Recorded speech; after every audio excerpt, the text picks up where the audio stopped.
A tall man with a confident smirk surveyed the bewildered group. He announced, "My name is Mormont Carl. I am a mercenary." Glancing at the unfamiliar surroundings, he asked, "Do you have any idea where we are?"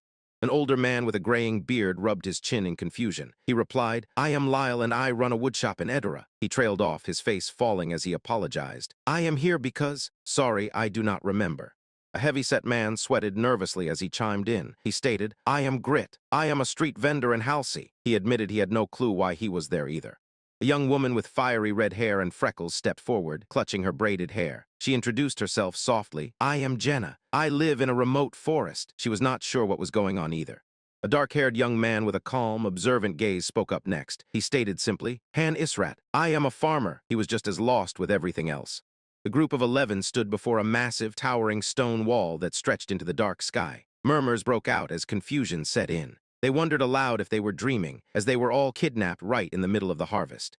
Mormont crossed his arms, Han theorizing aloud that perhaps a wizard brought them there to experiment on them. Mormont quickly interrupted to call him ridiculous. Lyle ignored them and continued, "One thing is for sure, we are all from Towner. If we keep talking, we might gather some important information." Suddenly, a sharp, angry voice echoed through the dark air, demanding to know what kind of nonsense they were on about. A small fairy in a black dress fluttered down in a burst of sparkling light, smiling brightly. She declared, "Master is about to open a rift in space and time, so get ready to fight."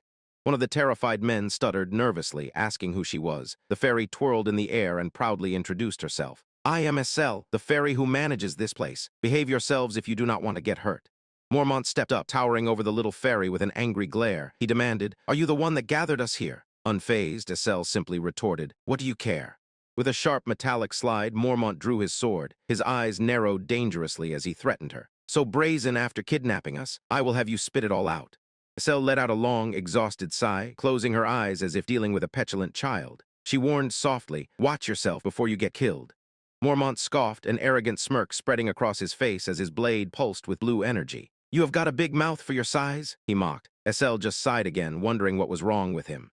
Mormont lunged fiercely, shouting that he would teach her some manners first. But halfway through his strike, his cocky expression completely shattered into absolute, wide-eyed terror. With a sickening squelch and a heavy thud, Mormont exploded into a geyser of blood. A system prompt cheerfully announced his death by stress-induced suicide. The crowd erupted into panicked screams as Estelle smugly reminded them she had warned him. Estelle's face twisted into a terrifying, unhinged smile, her red eyes glowing in the bloody mist. "You touch me, you die," she whispered. "It is self-defense, got it?" The survivors shrieked and recoiled in pure horror. They frantically begged Estelle to tell them what she wanted. Estelle smiled sweetly and laid out her terms. "Obey, fight hard, and win. Simple, right?" Suddenly, a glowing window appeared in the air, prompting the master to drag and drop heroes into a party. Estelle gasped, her eyes widening in surprise. A list of names began filling the party slots. Estelle threw her head back and grinned triumphantly. "Master has finally started," she announced. Estelle turned back to the terrified survivors with an excited glint in her eyes. She yelled at everyone to get ready. Hovering in the air, she dramatically commanded the rift in space and time to open. With a deafening rumble, a massive, ornate blue gate materialized before them. The giant doorway violently clattered and clanked open, unleashing a blinding, pixelated white light. Estelle called out 5 names: Lyle, Ranto, Marlin, Calcard, and Jackson. The chosen men stood paralyzed with fear, their faces pale and sweaty. Floating gracefully near the glowing portal, Estelle pointed to the blinding light. She gave them a simple ultimatum. "You see that gate? If you do not want to end up like that other guy, get inside." Before they could move, a loud snap echoed. Estelle snapped her head in annoyance. Han stepped forward, raising his voice to stop her. Han looked Estelle dead in the eye, his expression completely calm. "You want to climb the tower too, do you not?" he reasoned. He demanded the master get them some weapons, since sending 1 stars without gear was a suicide mission. Jenna stared at Han, her mind racing as she wondered what he meant by again and tower, but she quickly played along. Han reminded the fairy that they had just lost a precious 2-star hero. "I am sure you can do at least that much for us," he added smoothly. Estelle hovered over Mormont's bloody corpse, thoughtfully examining his level and stats. She reluctantly admitted that they had a point. With a soft chime, a holographic keyboard appeared. Estelle tapped away frantically, suggesting to her unseen master that they summon some proper combat equipment for the heroes. System deducted 50,000 gold to summon 10 weapons. As the cheap gear materialized, Lyle nervously approached Han, stuttering as he asked if Han knew this place. Han played dumb, replying casually that he was fairly new and did not know much. Jenna narrowed her eyes suspiciously at Han, catching his slip-up. She thought to herself that being fairly new implied he had been here before. Aloud, she muttered, "One thing is for sure, you can get killed for being slow." Han ignored her suspicion and pointed toward a nearby armory. "You had all better get weapons from over here," he advised flatly. "It is going to start soon." One of the terrified men stuttered, desperately asking what Han meant. Han did not even bother turning around as he walked toward the weapons. "Combat," he answered simply. Complete chaos erupted. The group sprinted toward the weapons, desperately shouting and fighting over the basic gear. They ripped maces and swords from each other's hands, terrified of going into battle unarmed. Cell hovered near the blazing blue portal, utterly fed up with their whining. She barked at the chosen five to quit yapping and step through the gate immediately. A trembling hand reached out, pushing through the crackling blue energy of the rift. Lyle practically crawled through the blinding electricity, whimpering in fear as the others hesitated behind him. SL screamed at them to stop stalling and get in. Meanwhile, Han casually inspected a shoddy wooden shield he had grabbed. Jenna watched him in total disbelief, wondering why he was taking his sweet time while everyone else was panicking. Jenna bombarded Han with questions about what was happening and who the fairy was. Han sighed, telling her to just enter the battlefield and kill the enemies. Before he could finish, a notification chimed in the sky, announcing Marlin had died. 3 more death notifications rapidly popped up in succession. Calcard, Ranto, and Jackson were gone. Han casually lowered his shield and muttered, "Guess this is why they were 1 stars. When Jenna frantically asked what happened, Han simply shushed her. The final notification dropped, announcing Lyle was dead and Party 1 had been wiped out. SL grabbed her pigtails, her face contorting in absolute comical rage. She shrieked, "Wiped out on the 1st floor? How worthless can they be?" A new party was instantly created. SL angrily yelled for the rest of them to come out. Han glanced at Jenna and calmly stated that they were up next. The old man broke into a nervous sweat, desperately lying to the fairy that his arthritis had suddenly flared up. SL buzzed around him furiously, screaming that he had been walking just fine moments ago. Ignoring the old man's cowardly excuses, Han confidently stepped forward, fully prepared for the madness ahead. Jenna aggressively shoved the whining old man forward, refusing to let him back out. The newly formed party stood together before the portal, visibly shaking, gripping their cheap weapons for dear life. SL cheerfully wished them good luck as the massive blue vortex roared to life. One of the heavier men stuttered, crying that he was having a stomachache, but it was too late. With a heavy, determined step, Han crossed the threshold into the unknown. Jenna followed right behind him, her eyes wide with apprehension, while the terrified townsfolk stumbled awkwardly through the portal.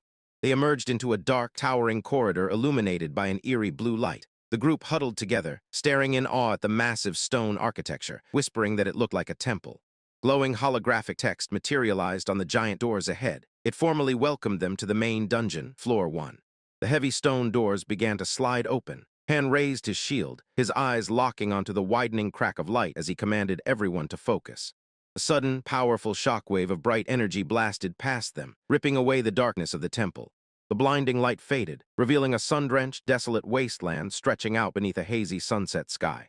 The wind howled through the barren plains. One of the men panicked, asking where they were. Han gripped his iron sword tightly and replied grimly, "Where else?" A pack of vicious, drooling goblins materialized in the distance, brandishing crude blades. A system prompt declared their mission to annihilate the enemy. Han finished his thought, "It is the battlefield." A confident, almost crazy smile crept onto Han's face. He turned to the group, his eyes sharp. "I told you earlier, right? You do not fight, you die, so focus and..." Han's cool speech was immediately ruined. He cursed under his breath as the 3 cowardly men sprinted away from the battle as fast as their legs could carry them, leaving Han and Jenna completely alone. Jenna screamed at the old man, furious that his supposedly crippling arthritis had miraculously cured itself. System prompts popped up over the fleeing cowards, drastically decreasing their stats due to a state of fear. The cowards' desperate escape was violently cut short. They slammed face first into an invisible barrier, tumbling backwards into the dirt with loud groans. Jenna watched them bounce off the air in disbelief, shouting, "A wall." The 3 men helplessly pounded on the glowing, grid-like energy field. They sobbed and pleaded to be let out, with one hilariously begging to use the bathroom. The old man frantically hammered his fists against the invisible wall. He screamed at whatever god was listening to get the barrier out of his face. And watched the pathetic display out of the corner of his eye, a single drop of sweat rolling down his cheek. "Ridiculous," he muttered. Jenna swallowed hard, her freckled face pale with anxiety. She nervously called out Han's name, realizing it was completely up to them now. Clutching her bow tightly, Jenna stared out at the rapidly approaching monsters. She frantically asked Han if defeating the goblins would drop the barrier. Han quickly glanced at her, asking if she even knew how to shoot. Jenna proudly stated her father was a hunter. Han nodded, proposing a plan. I will go out and fight while you shoot. Can you handle that? Jenna firmly agreed. Jenna hesitated, pointing back at the three useless men cowering by the barrier. Han did not even bother turning around. He coldly told her not to mind them, declaring them useless. A deafening, blood-curdling screech echoed across the plains as the lead goblin bared its razor-sharp teeth. The grotesque monsters launched themselves forward, weapons raised high. Jenna yelled out a warning as the terrifying creatures closed the distance. Han dug his heels into the dirt and raised his wooden shield. He braced for impact, confessing quietly to himself, "The truth is, I have never held a sword in my life either. Same goes for a shield." The ravenous goblins leaped into the air, plunging their jagged weapons down toward Han in a flurry of chaotic strikes. Time seemed to slow as Han stared death in the face. His crimson eyes glowed with fierce determination. "My name is Han Israt," he thought. "My real name, Seojin Han." With a tremendous crash, Han parried the goblin's massive blade, his iron sword sparking against the jagged metal. As the battle raged around him and Jenna fired her arrows, Han could only laugh at the absurdity of it all. He thought to himself, "I think I got sucked into a goddamn random number generator game." Far away, hidden deep within the shadowy abyss, a pair of ancient stone angels stood silently upon a massive dungeon door, guarding secrets yet to be uncovered. The title card displayed a familiar phrase, "Pick me up." A loading screen illuminated the dark room, signaling a connection to the game's server. It was a popular mobile game from Studio Mobius. The game's premise was simple. The goal was to conquer a 100-floor tower. Players supported their heroes by building camps, crafting supplies, and using battle tactics to clear the floors. Just until a day ago, Seojin Han was living a normal life. He stared at his phone's screen, reading an event notice celebrating over 100 million downloads worldwide. Lounging comfortably on his couch in the dark, he muttered, "A transcendental dungeon. The damn random number generator game finally came up with a decent event." He scoffed at his own luck. "The heroes' ranks go from 1 star up to 7 stars, he recalled. "I was unlucky as hell. Despite paying for gacha thousands of times, I've never gotten a hero higher than 5 stars, which is apparently easy to get." He noticed the event dropped a rare scroll required to make a 7-star hero. There's no reason not to take part. However, unlike other tactical role-playing games, Pick Me Up had a notoriously hardcore rule. No matter how much care you put into raising a hero, once they're dead, they can't come back to life, Seojin reminded himself. In other words, whether they're a 1-star or a 6-star, once they're dead, it's over. He decided to scout the transcendental dungeon with a squad of heroes he didn't mind losing. Suddenly, flashing red warning signs completely flooded his screen. Everyone in his party was afflicted with a state of fear, causing all their stats to decrease by 30%. His 6-star hero, Diora, was in a state of panic and advised a retreat. Seojin's eyes narrowed coldly. He thought, "Whatever, I just need to see the boss and its attack patterns." A glitching, shadowy figure appeared on the screen, bearing a ridiculous moniker. "Level 999? Seojin asked aloud. "What kind of a name is that? Is that a software bug?" The screen abruptly cut to black, displaying 2 bold words, "You lose." System notifications rapidly reported that all his heroes had died and returned to the goddess. Seojin sighed in frustration. This is clearly a system error. He tapped his screen with annoyance. Wiped out without even seeing its attack patterns, it wasn't even worth the trip. Without warning, the dark figure on his screen turned its glowing red eyes toward him and stretched into a terrifying, toothy grin. A chilling message appeared, "Found you." Seojin's blood ran cold. He panicked. "What? Is this one of its attack patterns? The game should be over." A blinding, explosive light erupted from his phone. He screamed, "What?" The brilliant white light entirely consumed his vision. He yelled, "I can't see anything." With a soft, melodic chime, a purple system message floated into the void, creating account. Seojin's mind spun in utter confusion. He echoed, "Account." Another prompt popped up, politely asking him to choose a username. He stared blankly into the light and muttered, "What?" Before he could react, rapid tapping sounds echoed as the system began typing on its own. It spelled out whatever. "Whatever, like as in whatever," Seojin yelled. A pleasant ding confirmed the name. He shouted, "I'm not the one typing that in. What's going on? It's just accepting it on its own." The system cheerfully welcomed Master Wudeva to the world of Pick Me Up. With a rushing gust of wind, his vision sharply snapped back into focus. The system voice began narrating the game's lore. In a small town in the province of Heim, there lived a boy named Han Israt. Seojin found himself standing in a medieval outfit, gripping a basic iron sword. He stammered, "What this is?" The narration continued over the roar of blazing buildings. "Towner, a land where humans and other species live together in harmony. The peaceful continent has been invaded by an unknown enemy. You, the master, climb the tower to save the world. Countless heroes will be by your side." A subtle tapping noise echoed from behind a nearby brick wall. Seojin quickly turned his head with a sharp swish, a bead of sweat forming on his cheek. A notification window popped up with a bright ding. Tutorial Quest 1, kill the goblin that has invaded the town. A monstrous goblin armed with a crude blade leaped from the burning ruins. Seojin gasped, "A goblin? What's this message?" His eyes widened in sheer horror. He shuddered and screamed, "This can't be real." But with a terrifying monster bearing down on him, it didn't take long for him to regain his sense of reality. The goblin lunged at his throat with a blood-curdling screech. Seojin instinctively swung his sword, parrying the creature's strike with a heavy metallic clank. Sparks flew as the blades ground against each other with a high-pitched screech. Seojin gritted his teeth, his arms trembling violently under the monster's immense physical strength. A cheerful system message floated mockingly in his memory. Combat is done automatically. Sit back and enjoy a fantastic fight from the hero's AI. He grunted in agony, struggling to hold his ground. Arg! Mustering every ounce of his willpower, he let out a furious, desperate battle cry, pushing back against the beast. He managed to survive the encounter, but he couldn't easily shake off the visceral, sickening sensation of killing a living creature.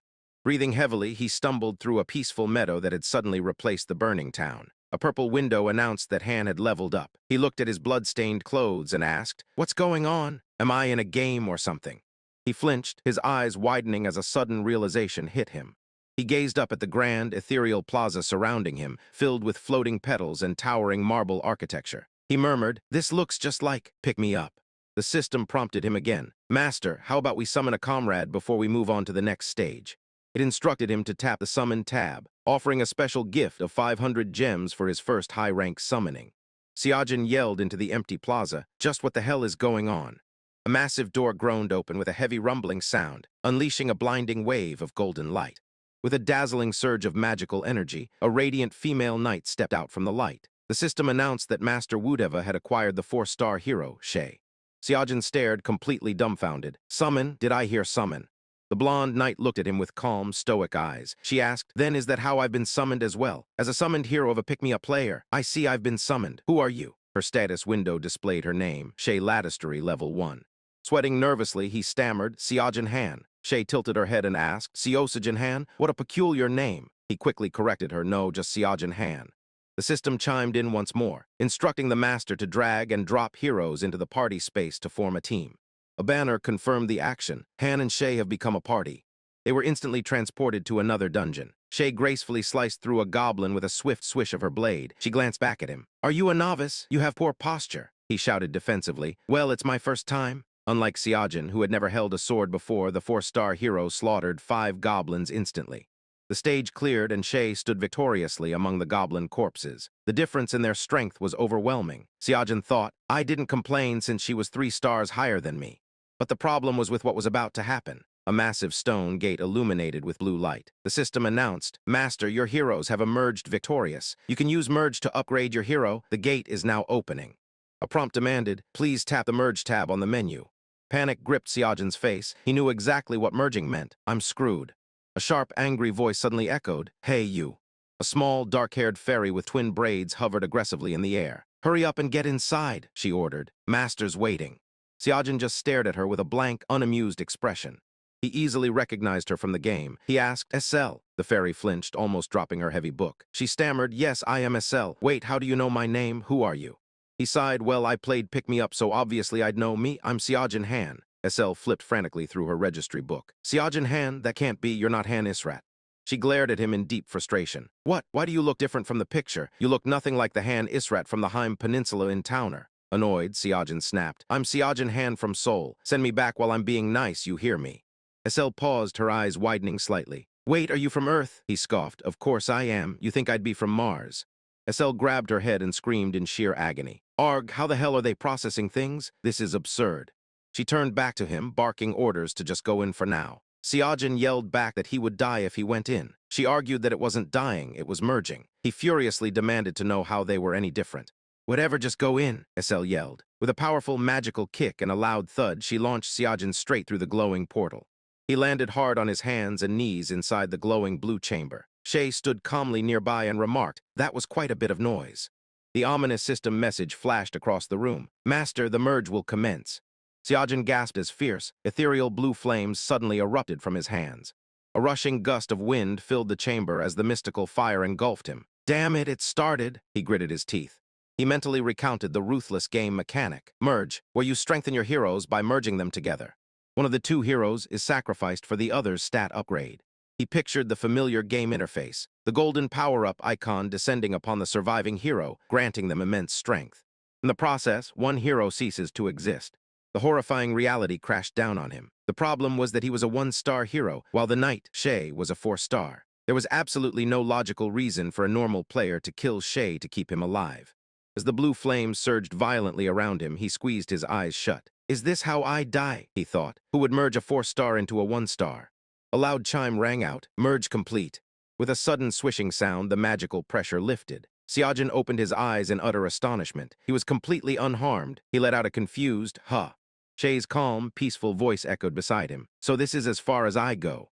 Brilliant light began to consume Shay's body, accompanied by a soft, rushing sound. Seojin stared in disbelief. Why are you disappearing? It doesn't make sense. You're a 4-star and I'm a 1-star. She offered a gentle, accepting smile as her form began to fade. I was simply not chosen, that is all. Her radiant eyes met his one last time. I leave it in your hands. Han. With that, the noble knight dissolved completely into a pillar of shimmering blue pixels, floating up into the dark ceiling. Seojin stood alone in the quiet chamber, a bead of cold sweat rolling down his cheek. He muttered softly under his breath, I don't know what to make of this anymore.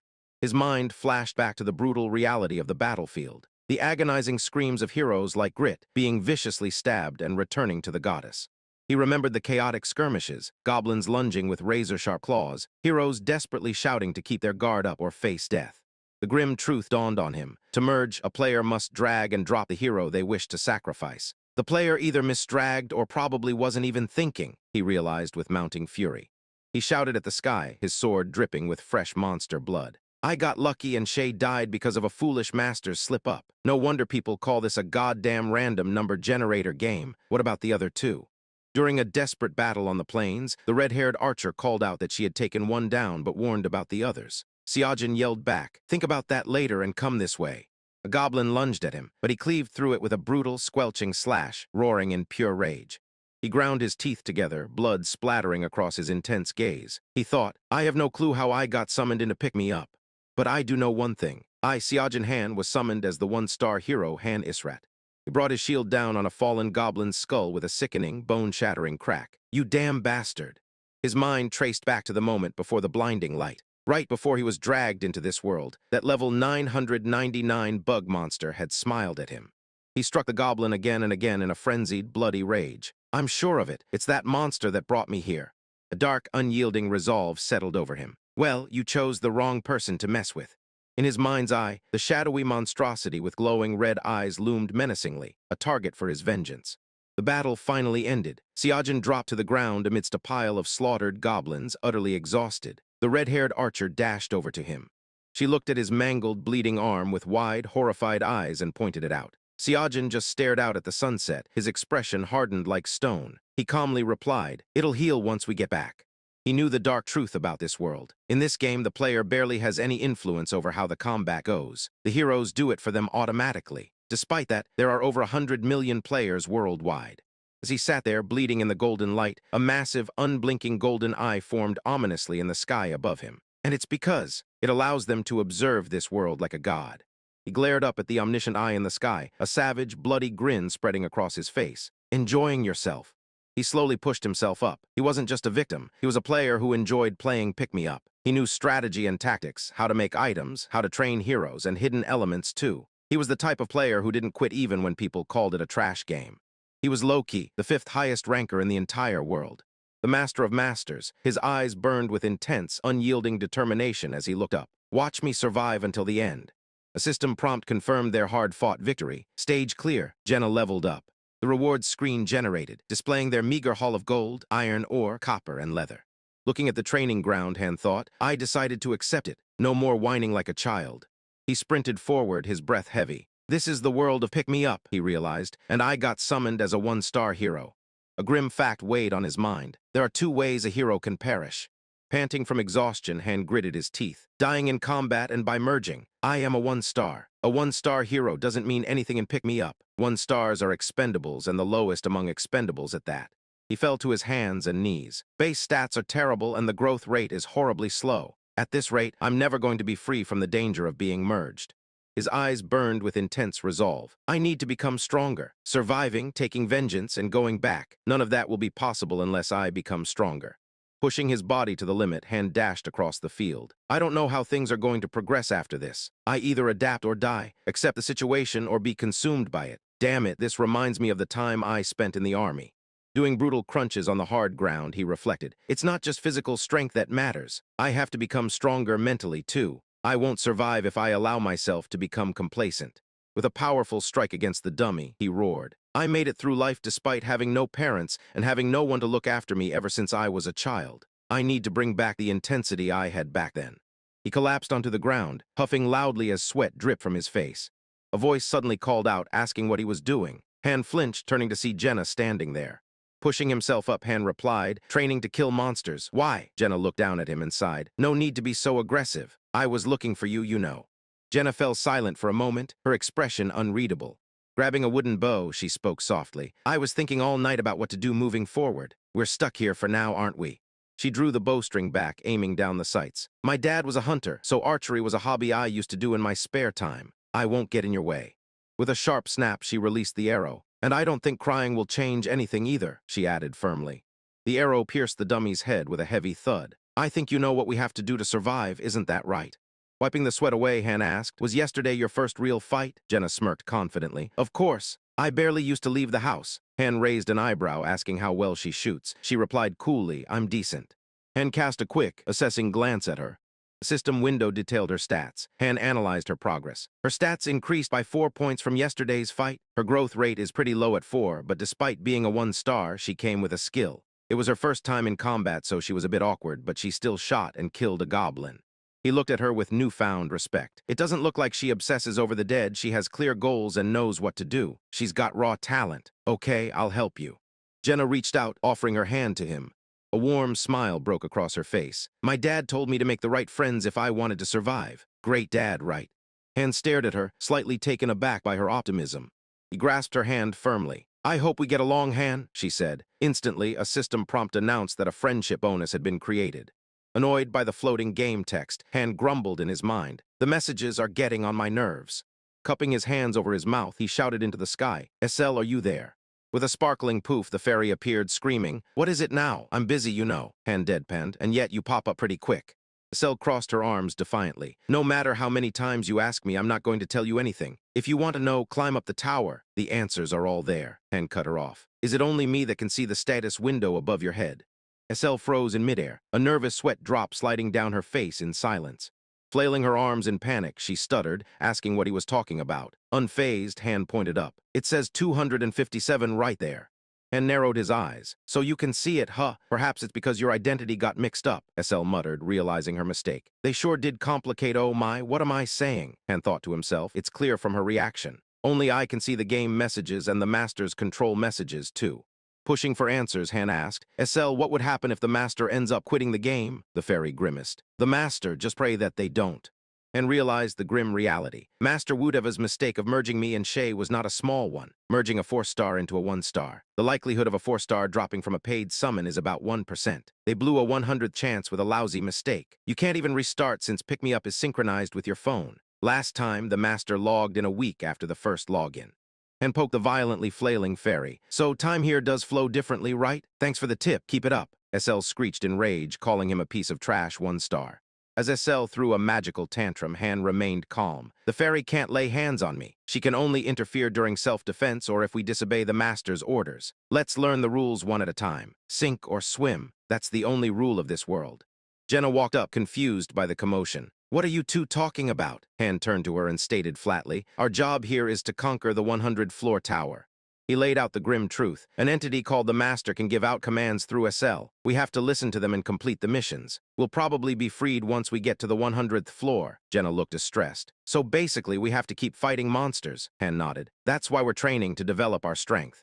Jenna looked around the empty courtyard. Is it just going to be the two of us that fights? Han shook his head. The Master can pay to summon people like us. New people will be summoned every now and then. Han silently resolved. Our lives depend on the choices we make from now on. Gazing up at the strange, swirling sky, he added a grim caveat. Although in the end, our lives depend on the Master's choices. Looking down at the sprawling, circular base camp, Han narrated. After a day's training, I found out about an interesting rule of this world. Standing in his warm, fire-lit room, he continued. Supplies and food are restocked the next day, and if you think of something you desire, they appear in your drawers or closet. Of course, things like guns don't appear. Watching the other heroes spar in the yard, Han observed, different rules apply to training as well. I finally understand something I couldn't back when I was playing the game. Occasionally, you'll find some heroes who perform better than other heroes of the same rank. He rubbed his chin, lost in thought. They all have one thing in common. They don't slack off in their training. Training doesn't increase your stats or level, but it helps you learn new skills and refines your abilities. Now that I think of it, they weren't merely some AI. An observant master would quickly learn to separate their main heroes into 3 categories. First, mentality. Masters don't give a crap about heroes who panic at the drop of a hat. Second, skills. High-rank heroes are summoned with their talent in full bloom, while in most cases, low-rank heroes have hidden talents which the master has to uncover. And third, physicality. And threw a powerful high kick, muscles flexing with intense focus. It's what I'm training right now. A massive pillar of light suddenly crashed down from the heavens. After 3 days of training like that, the master logged in. Clenching his fist, Han checked his updated status. I earned 2 new skills through my training. I did everything I could. He turned to Jenna. Get ready, the master's here. Jenna asked in confusion, wondering what he meant since it had only been 3 days. A system prompt word to life. Han looked up. The master's summoning new heroes. The maximum capacity of a party is 5 heroes. They'll probably summon 3.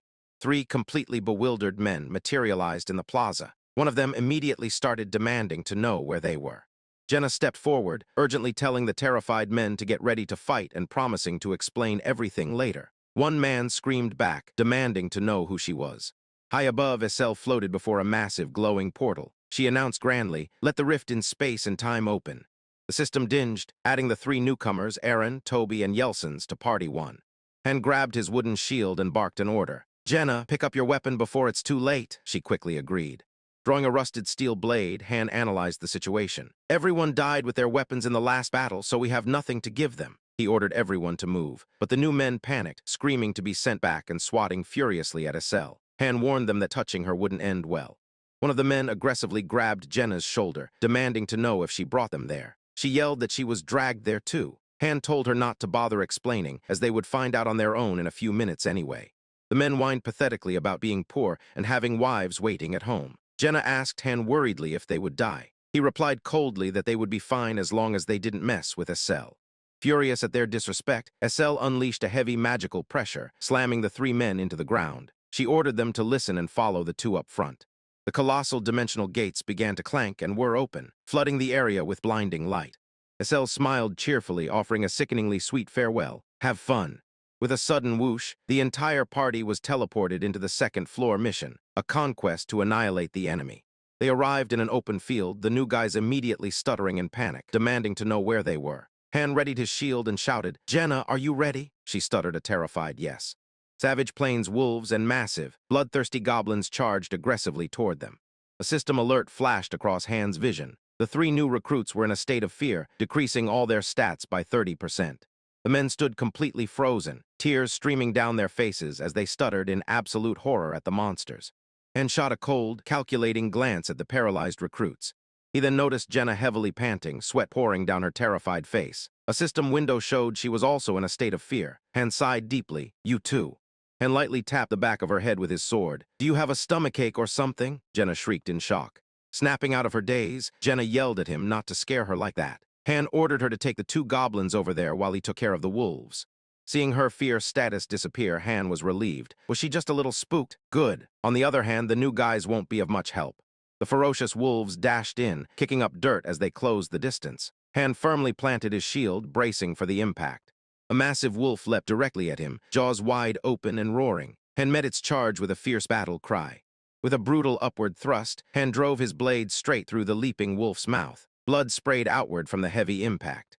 Pulling his blade back, Han frowned. It's still alive. Is it because of the poor weapon quality? Without hesitating, Han swung his sword again, a sharp whistling sound cutting through the air. He brought the sword down with a bone-crushing crack, slaying the beast instantly. One down, he declared, his eyes glowing with a menacing blue light. His bloody weapon hit the ground with a heavy thud. Han glared intensely as an incoming attack whizzed through the air. A massive wolf lunged, its fangs biting down on Han's wooden shield with a heavy crunch. The shield splintered loudly under the pressure. Han gritted his teeth and grunted, ugh. Pushing the beast back, Han prepared a counterattack, his sword slicing the air with a sharp whoosh. He dashed forward in a blur of motion. With a brutal upward slash, he painted the air crimson. Exhausted, Han panted, beads of sweat rolling down his face.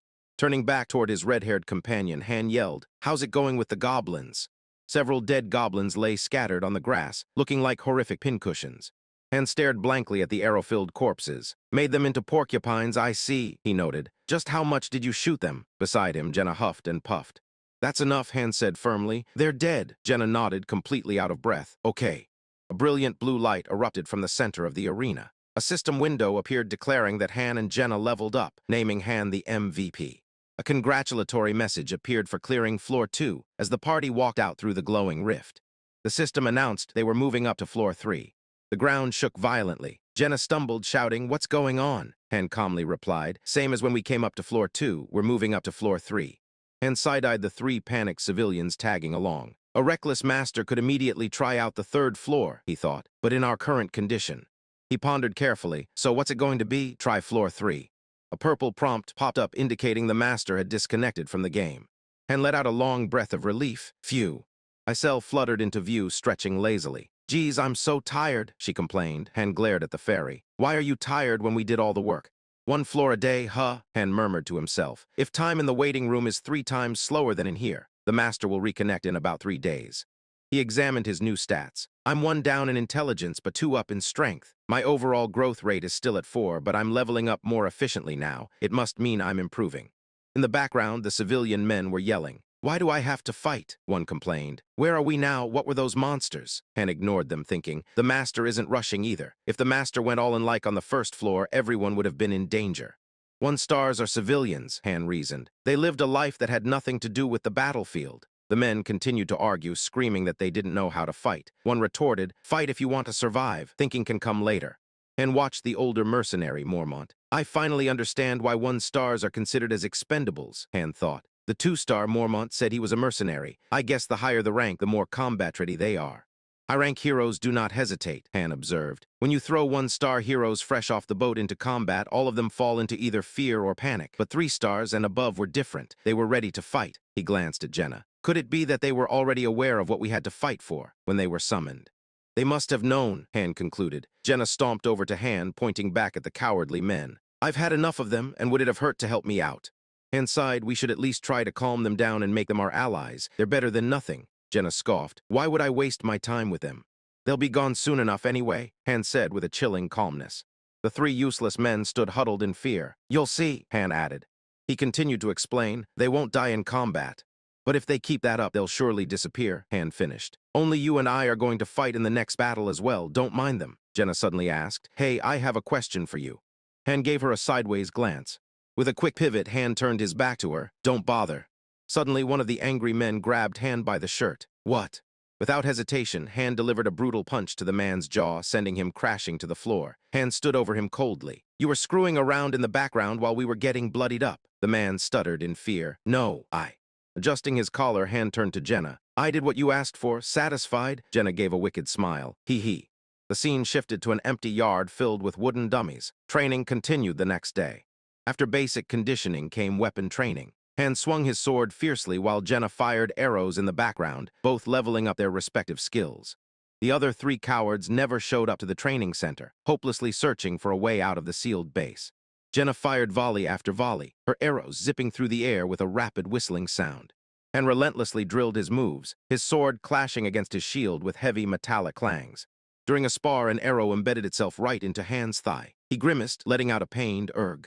A bright glow surrounded the wound as it magically began to seal. "The laws of physics here are different from where we came from," Han noted. "You heal quickly out here." A system prompt announced he acquired pain tolerance. Unfazed, Han ready to shield again. "Let's continue. I do not stop," he declared. "Pain is good. It proves that I'm still alive." Isel acted as a ruthless drill sergeant, barking out, "Again!" Jenna stammered nervously, "Okay." Despite Jenna's pleas for a break, Isel just screamed, "Again!" Han pushed himself further, merging his skills into a stronger maneuver. A wide shot revealed the intricate layout of their sanctuary. A prompt welcomed them to the game. Isel appeared before the group, radiating sheer fury. "Come out to the square when the master arrives," she ordered. "Do you need me to kick your butts?" Jenna stretched her arms with a satisfied grin. Good, I was getting sick of all that training. Han looked at her. Seems like you're catching on even quicker than I am. Jenna puffed out her chest. I am pretty tough. The three useless men marched up to Isel, looking rebellious. Send us home, one shouted. We're sick of eating only potatoes. You're going to make us fight again, aren't you? I refuse. A giant vein bulged on the back of Isel's head with a loud, ominous snap. Losing her mind, Isel unleashed a magical explosion, sending the defiant man flying into the sky. That's it, she roared. I don't care about the penalties, I've had it with you people. Explosions rocked the courtyard as Isel threw the men around like ragdolls. Get over here, she shrieked. I'm going to finish all of you today. The men cried out for help. Bruised, battered, and with comically swollen faces, the three men immediately obeyed. Hurry up and go in, Isel commanded. They stuttered out a pathetic, yes, ma'am. Transported to the third floor, they were met with a horde of heavily armored goblins letting out terrifying screeches. Han readied his stance. They've got better gear and formation. Still, it's nothing. Just remember your training. Let's go. Han dashed into the fray, his blade easily slicing through the goblins. The third floor really wasn't much, he thought confidently. A system prompt flashed, declaring Jenna the MVP as she leveled up. Standing among the goblin corpses, Jenna smirked. I think I'm getting the hang of it. Han wiped his blade. We had it easy this time. Jenna glared back at the three men who hadn't lifted a finger. Those three still don't seem to want to fight. Han shrugged indifferently. Doesn't matter. I'd rather not share experience points with them either. If you don't contribute in combat, you don't get points. A notification chimed, asking if they wanted to retry floor 1 for a grind. Han smiled wryly. Looks like the master's about to go for a grind, so it's not over yet. They found themselves back on the first stage. Playing it safe at floor 1, huh? Jenna noted. Apparently our master's not heartless. A pack of vicious wild boars charged right at them. With a confident giggle, Jenna easily sniped the beasts, securing another MVP title and more gold. Another prompt appeared, asking to try again, and sweat dropped. Master's not going to let us rest soon if we clear it too quickly. The endless grinding montage began, with Han and Jenna mercilessly slaughtering boars and goblins alike, racking up rewards. Exhausted, Jenna leaned heavily on her bow, gasping for air. I'm starting to get tired. You don't think the master's going to make us go another round, do you? Han panted, leaning on his sword. I'm not sure. Later, standing safely in the square, they watched the useless trio loitering. I'm getting sick of this, Jenna complained. How long do we have to look after them? Han replied coolly, don't worry, today's going to be the last day. Jenna frowned in confusion. What do you mean? I don't think they're going to change any time soon. Han's eyes narrowed. Well, I don't think the master's generous enough to foster fodder. A massive ancient stone building loomed over the square. The doors began to open with a deafening rumble as the system announced the merge process would commence. The three men stared up at the structure with trembling dread. What's that place for? One asked. A grim system window appeared displaying instructions to drag and drop a sacrificial hero on the hero you wish to merge. The prompt warned that the sacrificed hero would disappear forever. Han watched with an icy glare. Those fools couldn't grab their chance when it was right in front of them, he thought. An overview of the vast base confirmed their grim reality. The merging center stood tall, right next to the training center where the others had cowardly refused to step foot. A glowing screen registered Han and Jenna to favorites. Han thought, the details may be left outside the frame, but it is not that the master has no idea of what is going on. You can get a good idea of who is leading the fight, who is doing the most in combat, and who is slacking off the most. The fairy pointed sharply. Jenna Yelson's get inside the merging center. Now, the older man stuttered, asking if she meant him. Han assured them, go on, nothing will happen to you. Yelson shouted, I have done nothing but having been unfairly dragged to this place. Han replied, that is what you think. Yup, for once we see eye to eye on this one. Sweating profusely, Yelson pleaded, what do you want me to do? To help you? Han glared at him. Things would have been different if you had at least pretended to fight. I am sick of babysitting, so just hurry up and get inside. The giant heavy doors shut tight with a thunderous boom. A system window appeared, asking, are you sure you want to merge? Inside the dark hall, Yelson slammed his fists against the door. This is unfair. Let me out. With a sudden rush of energy, Yelson screamed as a brilliant blue light swallowed him whole. A chime announced the merge was complete and that Jenna had leveled up, acquiring the Eye of the Hawk skill. Confused, Jenna asked, what was that? That guy became a beam of light and disappeared. Han replied grimly, those who are useless here are sacrificed. It is my turn next. Han turned to the remaining recruits. I wonder which one of you it will be this time. The two men froze in sheer terror. The fairy declared, next Han and Toby. Toby stammered in fear, unable to form a complete sentence. Han stepped forward calmly, his boots clicking on the stone. Manic laughter echoed through the courtyard. Toby cheered wildly. Are you sending me home? You are, aren't you? I am going home, finally going home, Han muttered. That may be the better way to look at it. From inside the merging center, Toby's agonized scream rang out before the system confirmed he vanished into the light. And leveled up, gaining the composure skill. He casually strolled down the steps, leaving the final recruit trembling. Jenna looked at him. So if the master thinks you are useless, you disappear in that room. Why are you so glum? You have been complaining about babysitting them. Jenna shuddered. Will the same thing happen to me if I become useless someday? And explained, the higher we go, the stronger the monsters and summoned heroes become. If you die, it will either be by the hands of the enemy or as a sacrifice. Jenna murmured, I see, you really do know everything. And looked at her seriously. If you want to survive, live by your father's words. Jenna's eyes filled with realization. Make the right friends. The next day arrived, bringing them to the training grounds lined with straw dummies. Jenna bowed so deeply her red braid whipped the air. I look forward to your guidance, taken aback, Han asked. What is up with you? She sprang back up. You said I have a shot if I make the right friends. I want to make sure I do that. Please take me under your wing. Han sighed deeply. Unbelievable. You won't die as long as you do what you are supposed to. Don't worry about it too much, Han told her. The blonde recruit approached with clenched fists. Please let me join you. He confessed, I am sorry. I was a fool. I have only been dead weight. Whatever I may have been going through, it was cowardly of me to just stand back and watch you two fight, but not anymore. Han questioned, how do you expect me to trust you? Jenna gently touched Han's arm. I will beg if that is what it takes, so please, I think he has finally come around.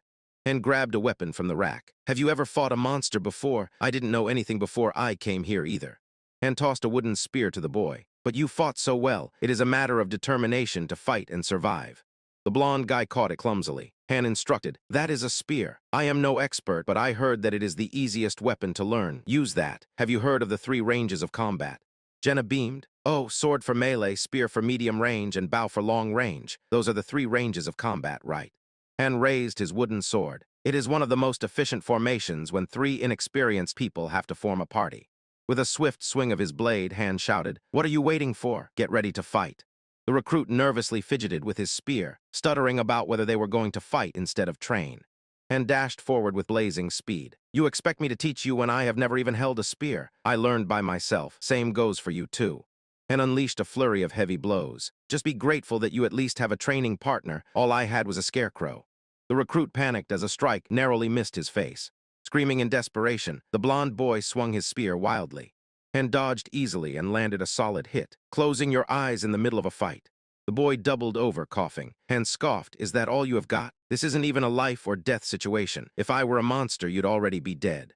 Jenna asked nervously, don't you think you are going too hard on him on his first day? Han replied without hesitation, I don't plan on carrying a burden. If he can't keep up, he will be left behind.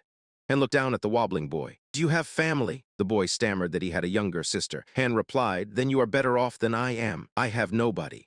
Pointing his sword directly at him, Han asked, what if you never return home? The boy's face paled. Han continued, dying in the hands of a monster will be disgustingly painful. It won't be like the merging center. If you are going to half-ass it, don't even bother. The recruit gritted his teeth, his resolve hardening. Han smirked, his eyes glowing with fierce approval. Meeting Han's gaze, the boy glared back with burning determination. Han praised, now that is more like it. A system alert flashed, confirming the construction of the forge for 500 gems. The building materialized with a loud clatter. Han observed the newly built forge as the system unlocked autonomous action, and with the forge opened. Han called out, Estelle, come out if you are there. The fairy popped into existence, shouting, don't tell me what to do. Han deadpanned, you are like a broken record. Come up with some new lines, why don't you? She threw a tiny tantrum, throwing rapid punches. Han casually swiped at her. It is you who is giving tips to whatever, right? Can you go on the internet? If you can interfere with the system, that must mean you have access to the internet too. Estelle hovered proudly. That's right. Browsing the web is my hobby. Han nodded. Your tips must be based on the walkthroughs in the forum then. 10 consecutive equipment purchases, then training center level 1, and then building the forge.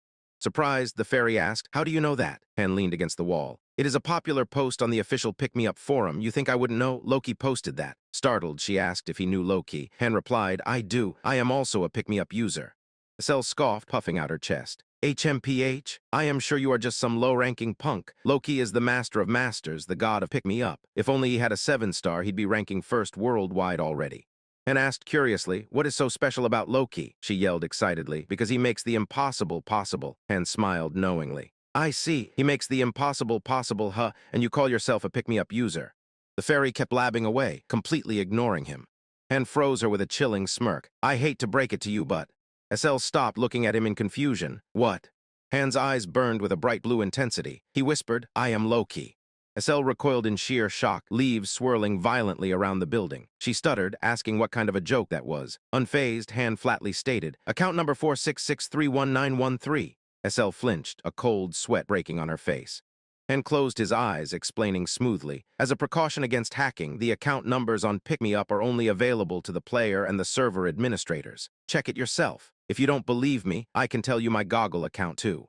Estelle frantically tapped away at a glowing holographic keyboard. It can't be, you, Loki, she mumbled. Suddenly her eyes widened in absolute disbelief. No way, wait, really, for real.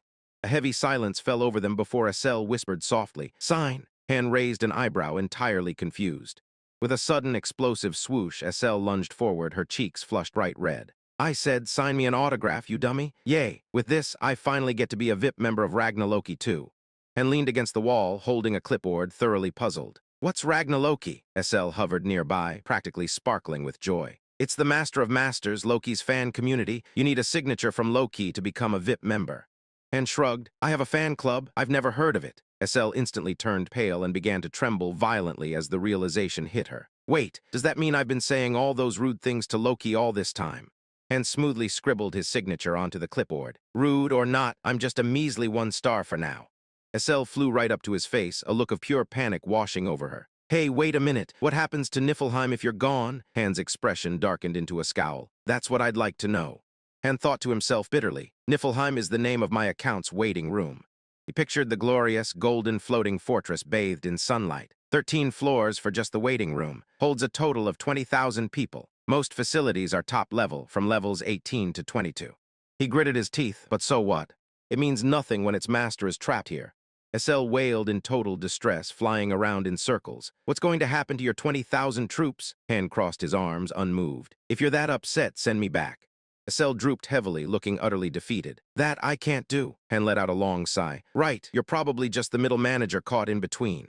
Han looked up at the massive, glowing system UI floating in the sky. Anyway, the master of this waiting room, Wuteva, is a human from Earth, right? And the other summoned heroes aren't AI either, are they? Estelle nodded grimly. You're right. Their original worlds are all slightly different, but they're all human. A giant shadow of a player loomed behind a holographic display of Han's team. Han deduced, Master Wuteva doesn't know we're living human beings, likely just another user who enjoys playing pick-me-up. The hero is used as a means of entertainment, and so faces all kinds of predicaments. Han stared intensely at the tiny fairy. So, can I return to Earth if I reach the 100th floor of the tower? Estelle sweat nervously, avoiding eye contact. I am not sure about that. Han frowned. You don't know.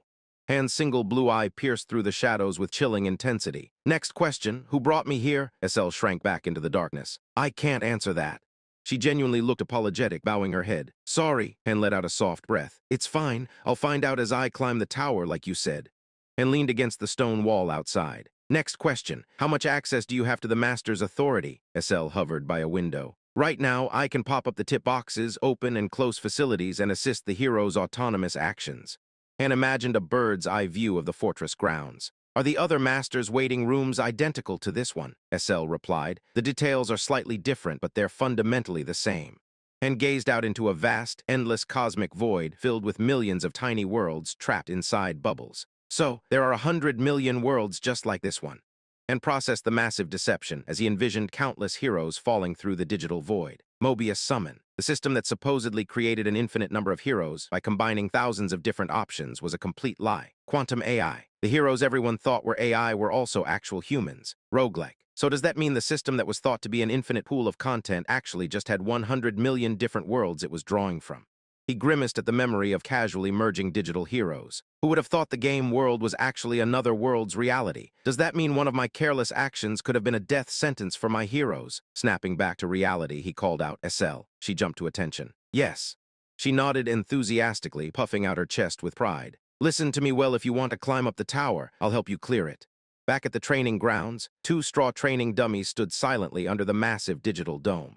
Jenna sliced through the air with a dagger, moving with blinding, unbelievable speed. Han noted, Jenna is a prodigy. Her growth rate is unbelievable for a 1 star. She had never held a dagger before, yet she quickly picked up on it. Meanwhile, Aaron awkwardly swung his spear, looking completely exhausted. Han thought, on the other hand, Aaron's progress is slow. At this rate, he'll likely be dead soon. Jenna sauntered over, grinning as Eren panted on the ground. I even went easy on Eren, but he still didn't stand a chance. Han coldly ordered, "Don't get cocky, come with me." Jenna blinked in surprise. "What is it? You're not going to tell your number one subordinate?" Suddenly, Estelle buzzed in with a fierce glare, electricity crackling between her and Jenna. "Why do you keep following Han around? I'm the number one subordinate, so get lost." Jenna shouted right back. "Hey, I'm the number one subordinate, right, Han?" Estelle completely lost her temper. "Why, you little, do you even realize who this is? He's the master of—" Before she could finish, Han casually grabbed her and clamped his hand over her mouth. "Aren't you going to do your job?" Holding a squirming, growling Estelle by her collar, Han loudly declared to Jenna, "Anyway, Han's number one subordinate is me. Get that through your brain." Han sighed inwardly, thinking he shouldn't have told the fairy his secret. Jenna looked deeply confused. "What's up with her?" Han brushed it off. "Don't mind her, she's just a fool." Walking toward a large wooden building, Han instructed, "Estelle, you said you had the authority to open facilities, right? Open the warehouse." Estelle saluted eagerly. "Okay, hold on." With a heavy, echoing clank, the large wooden doors unlatched, revealing a dimly lit storage room stacked high with resources. A system notification popped up on the screen. Han took 6 iron ore, 3 leather, and 4 planks from the warehouse, and walked out briskly as Jenna pulled a loaded wooden cart behind him. "Estelle, now open the forge," Han commanded. "Yes, sir," she replied. Jenna looked at the hall. "What are you planning to do?" Han stated simply. "We can't keep using those old steel blades." They arrived at a sturdy stone building marked with a heavy anvil sign. Han mused. "After talking with Estelle, I realized that I was a mix between a master and a hero." Inside, the massive furnace roared to life with an intense, crackling heat. If so, it should be possible for me to trespass in the area only permitted to masters. Han stared deeply into the blazing fire. Estelle hovered nervously by the anvil. "What are you going to make Loki, Levitain, Brionac in a place like this?" A sharp system warning flashed. "The facility is lacking. A penalty will be given. No artisans. A penalty will be given. No blueprint. A penalty will be given. Success rate extremely low. Will you merge?" Estelle gulped. "I assume you're going to make it." Han finished her thought manually, and calmly selected the Extreme Hell puzzle difficulty. Estelle freaked out entirely. "Extreme Hell? That's triple the penalty?" With a confident, arrogant smirk, Han said, "Just watch." He hit the start button, and a rush of energy exploded through the room. A chaotic, blinding whirlwind of glowing blue cubes materialized in the air with a strict 3-minute time limit. Estelle cried out in panic, asking if he could even make out the shape. Han effortlessly reached right into the blinding light and plucked a single glowing cube. "No problem," he declared, his gaze locking onto the puzzle with absolute focus. "Start." Estelle's heart pounded like a drum as she watched in sheer, unadulterated awe. She yelled, "Wow, this is the hand of God, the legendary 1,000 hands." Han's hands moved at blinding, inhuman speeds. His glowing blue eyes tracked every single piece perfectly as he furiously clicked and locked the cubes together in a rapid symphony of motion. A triumphant, glowing system banner flashed across the screen. "Super success. Han has produced a well-forged longsword." And proudly held up the brilliantly glowing, flawlessly crafted blade as Estelle cheered at the top of her lungs behind him. The system described it perfectly, tough, yet light and sharp. The basic ingredients were shabby, but it was completely made up for by skillful craftsmanship. Stretching his tired arms, Han mused that C-ranks were the best he could manage. When the fairy pouted, he explained that making more would be too noticeable to the master. The quiet rustle of forest leaves suddenly gave way to a sharp breeze. Jenna released her bowstring. The arrow tore through the air, cleanly piercing a goblin. As the fourth-floor conquest began, Jenna admired the bow's elasticity. Eren nervously wondered if new summons might steal their gear, but Han assured them the exclusive weapon feature prevented that. Faced with harpies and goblins, Eren grumbled about the master's harshness, and quickly took command, ordering Jenna to handle the harpies while Eren protected her. With a terrifying shriek, a harpy dove straight for them. Panicking, Eren swung his spear wildly, slashing at empty air. The system flagged Eren's overwhelming fear. Seeing him fall back in terror, Jenna delivered a stinging slap to his face, yelling at him to get a hold of himself. Blood trickled from Eren's nose, as Jenna warned him that another mistake would mean death. Blocking a fierce strike, Han barked at Eren to stay focused. Gripping his spear tight, Eren firmly agreed that he would try his best. The trio clashed against the monsters in a bloody, desperate struggle. A bright chime announced their victory. Eren leveled up, while Han secured the MVP spot and a hefty reward. Covered in sweat and monster blood, Eren violently coughed, his stamina completely drained. Staring at the ground in shame, Eren admitted his uselessness and muttered about his grim fate, and just watched him quietly. A sleek system notification popped up. Eren had been registered to favorites. Jenna smiled, telling the battered recruit he had made it. Eren looked up, asking in sheer disbelief if it was really true. Tears streaming down his dirt-streaked face, Eren roared to the heavens that he survived. Watching the celebration, Jenna teased Han that his subordinates were coming along nicely, and let out a dismissive scoff. Walking toward the armory, Han thought about the word, a small smirk crossing his face. Meanwhile, in the higher echelons, Party 1 boasted a perfect roster of 5 members. These were level 99 legends, clad in ultimate gear Han had forged himself. He wondered if he'd ever cross paths with them. High above in the grand citadel of Niflheim, Han knew his brilliant AI submasters, Surus and Yulnit, were keeping things running smoothly. Of course, that was before he realized they were far more than simple code. On a massive stone balcony bathed in starlight, 2 cloaked figures stood amidst the roaring torches. Yulnit questioned Surus's decision to leave, reminding her that their time was rapidly running out. Resigning herself, Yulnit entrusted the grand investigation to the armored knight. With orders to find the master's whereabouts, Surus fearlessly leaped into the abyss below. Back in the lower ranks, the dormitory rapidly transformed, its architecture glowing as it upgraded to level 2. Buildings shifted and merged in a dazzling light show, forming a new restaurant, advanced training center, and a fully equipped factory. Jenna stared blankly at the magical construction, utterly speechless. She gaped, wondering if the master was some kind of archmage. Han chuckled, noting the master had finally opened their wallet now that things were interesting.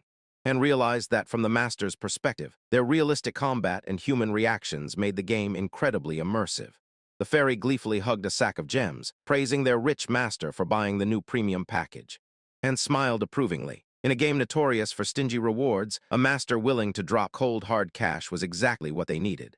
A system alert shocked him. The master was initiating a 10-pull consecutive summon. As the massive gateway glowed with blinding light, Jenna gasped. Han cracked his knuckles, ready to welcome their new guests. While gold summons yielded basic results, premium gem summons were an entirely different beast. The paid route guaranteed undeniable efficiency. The blinding light faded, leaving behind a confused, chattering crowd of ordinary peasants who had just been sitting at home. Whispers of dreams and confusion rippled through the bewildered group, catching Han's cold gaze. In a flash, Han leveled his blade inches from a burly man's nose, making him gasp in terror. Han commanded silence. He coldly informed the trembling man that explanations would only come if they proved they could survive. The fairy fluttered above, happily listing off job options. When the burly man loudly questioned what the tiny creature was, Han fiercely roared at him to shut up. Startled, Jenna asked what the fairy was doing. Han explained she was sorting their roles to man the new facilities. Han noted grimly that if their previously fallen comrades had been summoned today, they might have lived safely as cooks or blacksmiths. With this massive influx, the entire structure of their waiting room was bound to change. Welcome to the ever-expanding world of Niflheim. The tiny fairy gestured wildly and shouted, "All right now, everyone listen up. Are there any carpenters among you? If so, go over there." A system window prompted the creation of Party 2. Han observed the newcomers and thought, "And if you do not have any skills, your only resort is to work hard. If you cannot earn your keep, you are not even worth feeding potatoes." The fairy aggressively herded the men toward a glowing portal, yelling at them to get in. Han watched the fresh 1-stars being sent into the dungeon to weed them out. The rookies muttered that it was sink or swim, and they would probably be clearing the first floor. With a heavy whoosh, the massive stone doors of the portal sealed shut. A grim notification appeared. John had returned to the goddess, his determination forever remembered. Han noted coldly, "One is already dead." Jenna looked worried, suggesting he might have lived if they had explained what was going on. Han shot her down, saying that those who could not even make it past the first floor did not need explaining. Another notification confirmed Teddy's demise. "That makes 2, Han remarked. Jenna sighed in relief, adding, "Well, at least 2 survived." The surviving rookies were thrown into a panic as their names were called. One of them stuttered in terror, asking if they had to fight monsters. Another screamed, "I cannot, no way." Gripping his spear, Aaron stepped forward bravely and declared, "I will fight with them." The fairy immediately blocked him, telling him to step back because it was not his turn, and let out a heavy sigh, wondering if the kid was always like this. Jenna smiled gently. "SL recommend Aaron so that he can join the party," she suggested. "It would not be a bad idea. He needs the experience." The system asked for confirmation to let Aaron join Party 3. Han's eyes narrowed slightly as he called out, "Aaron." A helpful tip popped up, noting that heroes who volunteered for combat would fight better in that battle. As Aaron confidently marched toward the glowing portal, Han warned him, "It is fine to help out, but do not do what I did." Aaron nodded obediently and replied, "Yes, sir." Later, Jenna stretched her arms and complained loudly, "I just want to get back home and eat. All I have had since I got here are potatoes thanks to the master." Han sweated nervously and muttered, "Read the room." Glancing up at the bright heavens, Han observed, "The sky sure is clear today. It means that the master is watching us." Jenna jolted with a sudden shock, realizing it was like a god watching over their world. Han smirked reassuringly. "Do not worry," he said. "It is not like God has the time to listen to every one of us." He knew the system filtered out their mundane complaints about the food. When the stage cleared with no casualties, Han approached the bloodied Eren. "How many goblins did you take out?" he asked. Eren admitted he only took out one. Han smiled, praising him for understanding his intent.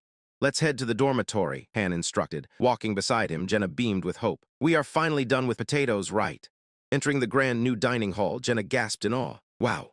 Han looked around the rustic tavern, noting the improved facilities. Jenna eagerly asked if they were going to eat fancy meals now. "As long as the master does not think you are useless," Han replied dryly. Eren threw his arms up, cheering for lamb steak. Jenna squealed in agreement, while another rookie humbly requested turkey. Han's sweat dropped, reminding them about the part where useless people get discarded. A massive wooden bowl of plain, unpeeled potatoes sat squarely on the table. The burly cook Dolph frantically stuttered that there was plenty of seasoning, but potatoes were the only ingredient he could find. Han and Jenna stared at him, utterly unamused. Han shot Dolph a sharp side glance, realizing the man had volunteered to be a cook despite his obvious lack of talent. Dolph sweated profusely. As his stats revealed, he was a level 1 novice with absolutely no skills. Sitting back with his arms crossed, Han sighed. "He does not even have a cooking skill," he stated. He then asked the room if anyone else had it. A dark-haired woman flinched. She nervously stuttered, asking if he meant her. Han confirmed, "You are Chloe, right? You are in charge of the cooking from now on." The system prompted to designate Chloe as the cook, effectively disabling Dolph's role. Chloe looked incredibly anxious. Desperate, Dolph stuttered and shouted for them to hold on, promising to make something else. Han shut him down coldly. "You are quick to catch on, but you should not have lied if you were going to get caught." Han leaned in, his gaze piercing. "I will let it slide this time, but only this once," he warned. Dolph shuddered in absolute terror. A glorious feast of roasted, mashed, and fried potatoes magically appeared on the table, steaming and golden. Jenna dug in with delight, exclaiming that she had no idea potatoes could have so many different flavors. Chloe blushed softly, explaining she had found a variety of seasonings. Poking a fork into a perfectly roasted potato, Han commanded the table to listen while they ate, as he was not going to repeat himself. Taking a bite, he instructed them to pass his warning on to the next batch of rookies. "Unless you want to see them die," he added grimly. Outside, the quiet dormitory stood illuminated under the night sky. Inside, the rookies listened intently. Eren nervously asked if that was true. A bearded man chimed in, noting he had never fought before coming here either, but anyone could learn. Enoch, the bearded man, asked if he and Chloe would be doing other work. Han clarified that as the carpenter and cook, they could help in other ways. Enoch nervously stuttered that he could do carpentry. Han smiled menacingly. "If this turns out to be another lie, you will be the first on the chopping block to be merged. You will serve as a good example." Han addressed the entire table. He warned that while non-combat specialists had a higher survival rate, spots were limited. If someone more qualified arrived, the weak would eventually be forced onto the battlefield. From above, the expanding waiting room looked like a fortified village, quietly bracing for the future. By the second day, their monotonous routine began to shift. Holding a wooden practice sword, Han faced his new opponents. "Just you three, huh?" he challenged. Han easily swept the three rookies off their feet with a powerful strike. He thought to himself that his stats were so much higher, it felt like an adult fighting children. He marveled at how quickly he had grown strong in this world. Elsewhere, Jenna confidently drew her bow. She had already reached level 5 in low-class archery and was leveling up her knife skills too. Eren fiercely thrust his spear during practice. Though he trained the longest, he struggled to acquire new skills efficiently, stuck at level 2. The three battered kids panted on the ground, praising Han's strength. Han explained it was simply because of his higher level. He acknowledged their hard work, hinting they would find out what that meant soon enough. A few days later, a new batch of 10 recruits arrived. This time, Eren and the trio took charge of explaining the grim reality of their new world. The weeding out process was brutal, but only one person died. Jenna smiled, noticing the base was getting crowded. Han solemnly predicted it would only get more crowded in the future. Jenna looked up curiously. She wondered why the master was not moving them on to the 5th floor, since they had cleared the 4th a while ago. Han's expression darkened. "The 5th floor is on another level," he explained. They had not even finalized the roster for Party 1 yet. Staring up at the towering, ominous structure, Han thought about the boss stage. The difficulty spiked drastically every 5 floors, and even he could not guarantee his own survival. As leaves swirled around the serene base, Han kept a dark secret from Jenna. He knew many of them would still die despite their training, and he refused to tell her just how hellish their future was going to become. The system displayed the golden combat class cards, cementing the roles of Jenna, Han, Eren, and the surviving rookies. Beside them, the support class cards for Enoch and Chloe shone faintly, their fates now permanently tied to the village's survival. A floating system prompt declared their next objective. Floor 4, Mission Type Conquest, Goal Annihilate the Enemy. Monstrous harpies and vicious goblins descended with deafening screeches, ready to tear them apart. Jeed raised his shield defensively and shouted, "Any advice would be appreciated, sir," Han calmly replied. "Relax, you guys are the shield, so do not go out of your way to attack. We have a spear and a bow behind you." Emboldened, the shield-bearers pushed forward with a fierce battle cry. A massive harpy talon crashed into Jeed's shield with a heavy cracking sound. He groaned in pain as Han shouted, "The weak have their own way of combat." From behind the shield wall, a spear thrust forward with a sharp whoosh, striking true. Eren aggressively dispatched the monsters with heavy blows. Han commanded sharply, "Focus on working as a team rather than as individuals." Standing far back from the fray, Han thought to himself, "I do not participate in combat. While I can clear this stage by myself, if I step in, they will not be able to practice the formation." The stage was cleared successfully. Jeed and Hansen leveled up while Jenna claimed the MVP spot. A generous reward of gold, iron ore, and leather materialized before them. Covered in monster grime but smiling, Eren wrapped his arms around his teammates and asked, "How was it?" Jeed grinned back and replied, "A piece of cake." Watching the boys celebrate, Jenna smiled softly and said, "That is not a bad sight." Han nodded in agreement, "You are right." Meanwhile, back at the town, the master had been logging in much more frequently. Having acquired a blacksmith and a tanner through consecutive summonings, the equipment factory was finally up and running. The crafters worked tirelessly in the glowing heat of the forge. Producing mostly basic swords and shields, they distributed them to the new heroes, drastically raising the overall survival rate. Naturally, the main party was issued the fancier, higher-tier equipment, making them look like proper adventurers. However, there was no mercy for the useless. 3 recruits who constantly dodged training were swiftly merged away. Among them was Dolph, the man who foolishly lied about his profession. A few more days of rigorous preparation passed. Examining his newly forged shield, Jeed asked eagerly, "Are we going to floor 4 again today?" He added, "I want to try out the next floor now." And looked up as a tiny fairy appeared in a sparkle of light. "SL, we are moving up to floor 5 today, right?" SL cheered affirmatively, causing Jenna to ask in surprise, "Really? Floor 5? As they approached the gate, Han warned them, "It is going to be different this time. Stay relaxed, but you will die if you get too complacent." The team replied in unison, "Yes, sir." A blinding blue flash consumed their vision as they teleported to the new floor. When the light faded, a crumbling, desolate stone tower loomed under a bleak sky. The surrounding city was nothing but ruined buildings and shattered streets, reeking of decay. The team materialized in a glowing circle amidst the rubble, immediately drawing their weapons. Looking around nervously, Hansen stammered, "Sir, I do not see any monsters around." Han ordered, "First, let us make our way to the center of the city and assess the situation. Keep in formation." They quickly agreed. Han narrowed his eyes at the eerie silence. He thought to himself, "The city is empty. I cannot see a single civilian, let alone any monsters. It is not a conquest mission." Suddenly, Jeed screamed in sheer terror, pointing at something in the shadows. He nervously called out, "Sir, over here." Slumped against a wooden barricade was a gruesome, hollow skeleton, its tattered clothes stained dark. Eren asked nervously, "What is this place?" "There are buildings, but no people. There is blood splattered over here, but it is dried." Jenna gulped. "This is completely different from what we have been dealing with so far." Han replied grimly, "Those were all just a warm-up." Han quickly formulated a plan. "Jenna, can you climb up this bell tower?" She saluted, "Aye, aye, sir," and dashed toward the structure. Scaling the stone wall with ease, Jenna reached the top. Han called out from below, "What do you see?" Jenna hesitated. Well, the city and..." A drop of sweat rolled down her face. She whispered fearfully, "I hope I am mistaken, but..." Eren yelled impatiently, "What is it that you see, Jenna?" Han shouted back, "Hold on." Jenna stared at the horizon in pure disbelief, murmuring, "Is this for real? Can this even be happening?" She finally screamed down to the group, "There are a ton of goblins outside the city. I think they are coming this way." Han yelled back, "How many?"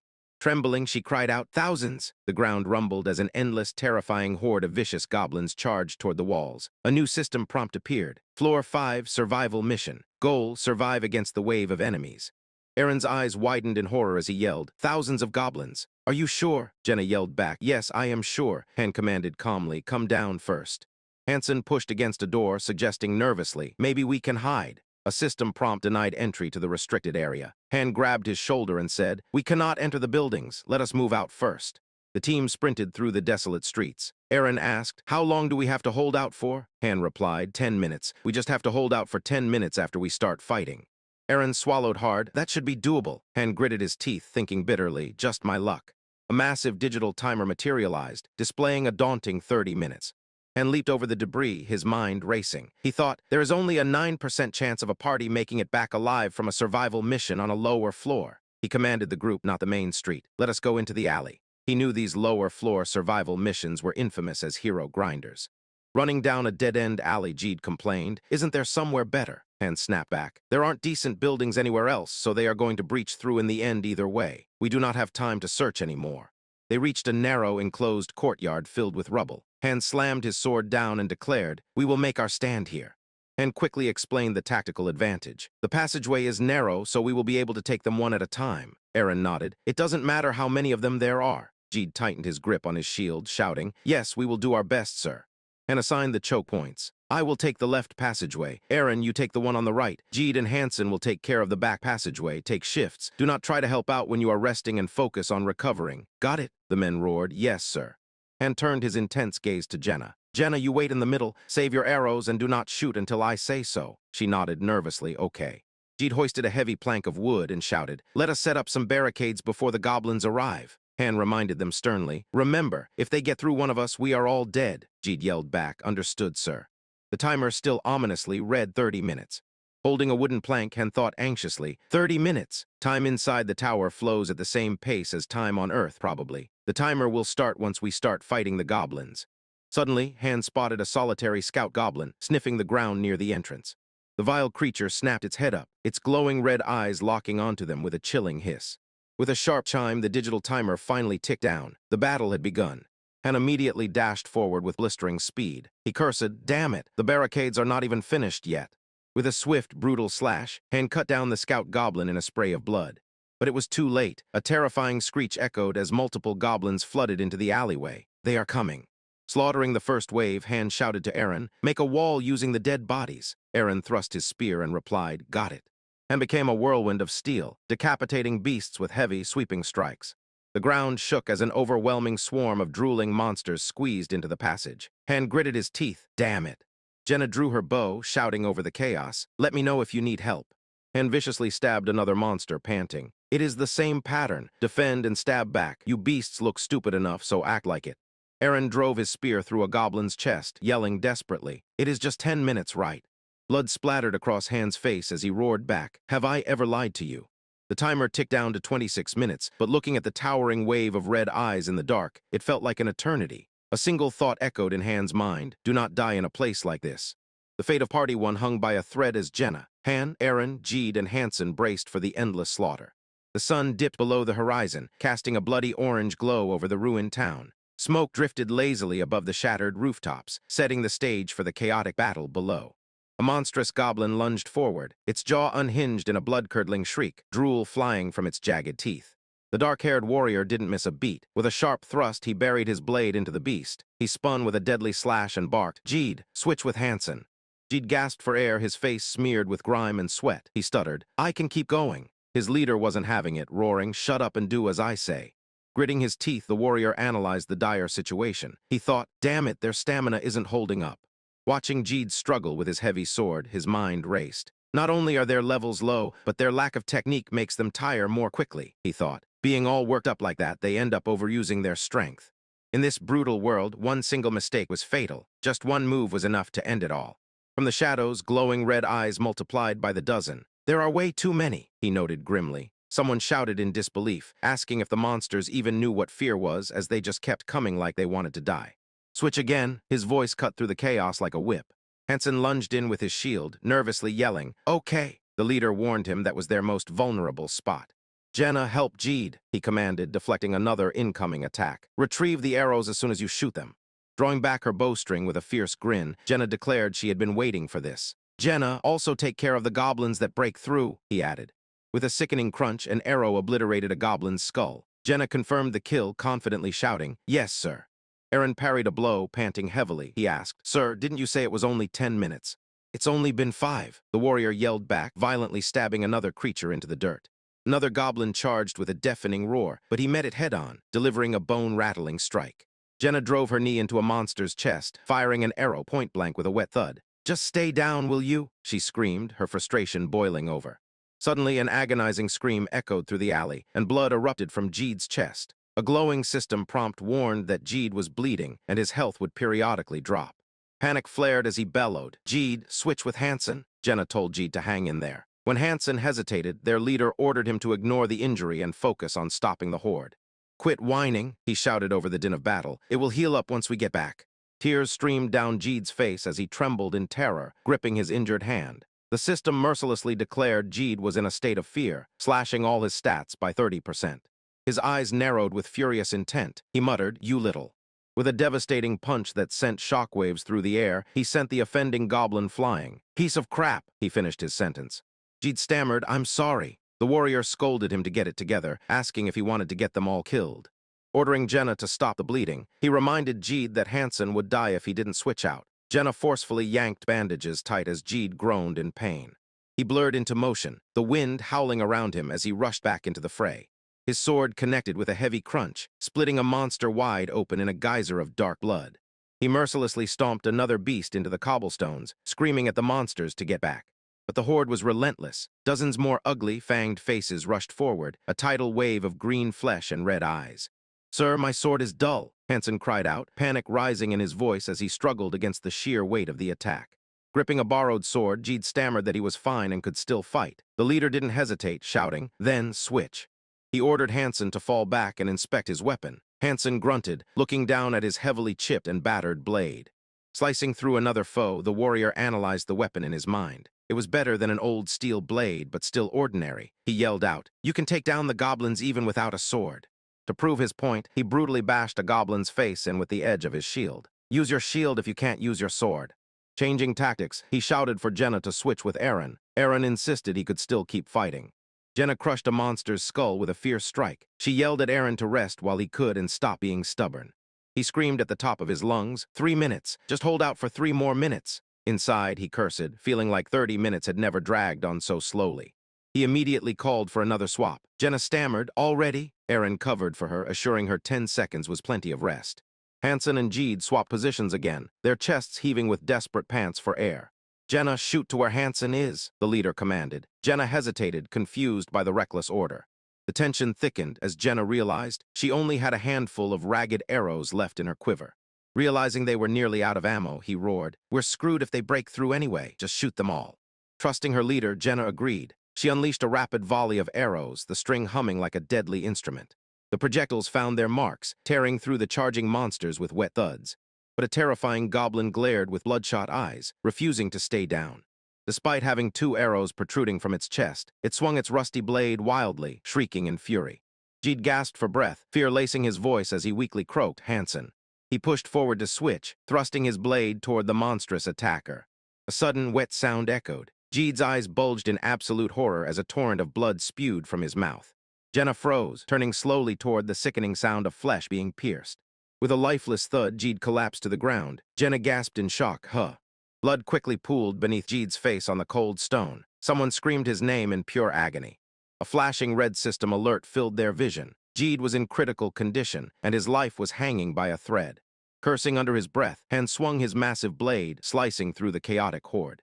Jenna kneeled beside Jeed, hands trembling over the embedded blade. She stuttered, asking what to do and wondering if she should pull it out, but quickly realized that might be a terrible idea.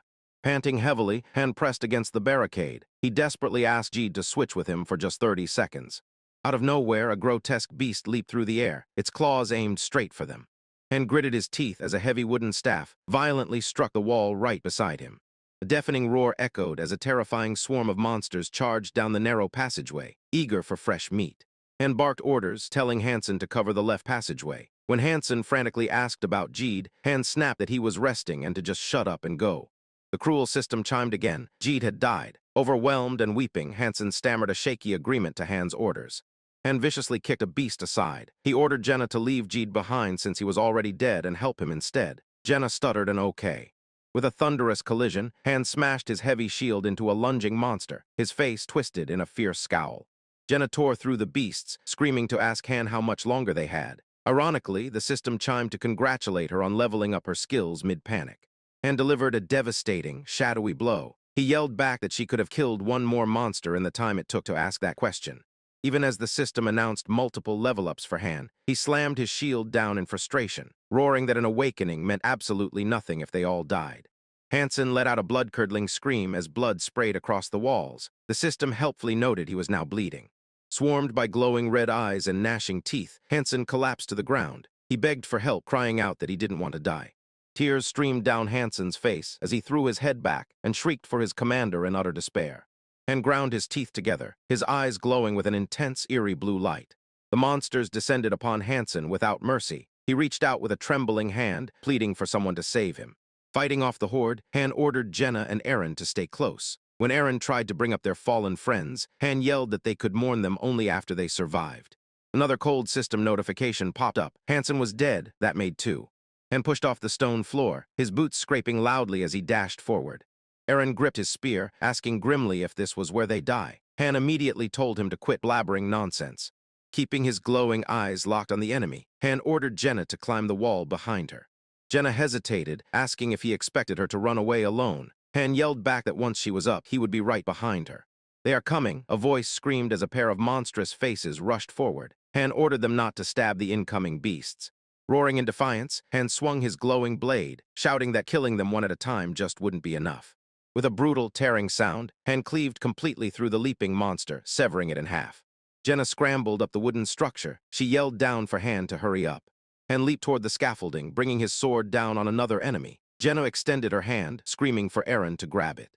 Covered in sweat and dirt, Eren panted heavily and agreed. Jenna's hand locked firmly onto Eren's arm with a tight grip. Down below, a beast sank its claws deep into Eren's leg. Eren screamed as the system cheerfully announced his life was in danger. Han roared for Jenna not to let go, his sword slicing through the air as he defended the scaffolding.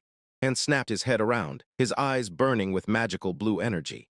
With a swift motion, Han slashed his blade downward, yelling that he was going to have to cut off Eren's foot to save him. Eren shrieked in sheer agony as a sickening crunch echoed through the cavern. The system provided yet another useless update, stating Eren was bleeding and losing health. "Pull him up," Han commanded, shoving Eren from below while fending off the swarming beasts with his shield. The monsters began piling on top of one another to reach them. Jenna muttered in shock that they were smart. Han scoffed, kicking one down. Han told Jenna to use Eren's spear and stab anything that came her way. She eagerly agreed, jabbing the weapon down into the darkness. The horde swarmed the gate like a nightmare wave. Han yelled not to let them come up, furiously stabbing alongside Jenna. Jenna let out a terrified shriek as her spear slipped from her grasp. She panicked, asking what to do. Han bluntly told her to start kicking them off. Dozens of grotesque, clawed hands reached up from the pit. Jenna cried out that there were too many and they couldn't hold out any longer. 30 seconds, just 30 seconds, Han screamed. Jenna argued it felt like an hour. Han begged her to just trust him and hang on. A holographic timer appeared, ticking down the agonizing final 30 seconds. The monsters gnashed their bloody teeth as they closed in. A massive, filthy claw swiped through the air, narrowly missing them. Han panicked as multiple claws grabbed hold of his coat, pulling him downward. Han let out a pained groan, gripping his weapon tight as he braced against the assault. Han took a sharp blade straight to the gut, the metal piercing his stomach. He gritted his teeth, letting out a painful groan as anger surged through him. Grabbing the monster's weapon, Han cursed, "Why, you bastards!" With a powerful swing, Han punched the beast right in the jaw, sending it flying with a brutal crunch as he yelled in fury. Han collapsed to his knees with a heavy drop. The system chimed in, noting that Han was bleeding and his health points would drop periodically. Nearby, Jenna was also bleeding, her face contorted in pain as the system warned of her dropping health. Surrounded by the glowing red eyes of relentless monsters in the pitch dark, Han fell to the floor, thinking, "It's over." Defeat washed over him. He thought, "Is this where I die? It's only the 5th floor. This is unfair. I don't understand why I have to go through all this crap. This would have never happened on Earth," he reasoned silently. He screamed in his mind, "Why me?" His inner voice echoed, "Why?" Suddenly his eye flashed a menacing crimson. He roared out loud, "You bastards," as a sickening snap echoed in the darkness. A dark red aura erupted around him with a powerful rush of wind. Han snarled, "Don't make me laugh. This is only the 5th floor." Glaring with glowing red eyes, he muttered, "You think I'm going to die?" He caught the monster's blade bare-handed with a tight grip, stopping it dead in its tracks. Another beast lunged at him, letting out an ear-piercing screech as it bared its claws. With a swift counter, a monster's head tumbled to the ground, landing with a heavy, wet thud. The system announced his newly awakened skill, Berserker. Drenched in dark energy, Han challenged them, "Bring it on." The remaining monsters flinched at his terrifying presence. Han thought, "It hurts to even breathe." Jenna, exhausted and covered in grime, grumbled, "All my muscles are screaming in pain." Panting heavily, Han bared his fangs and growled, "But..."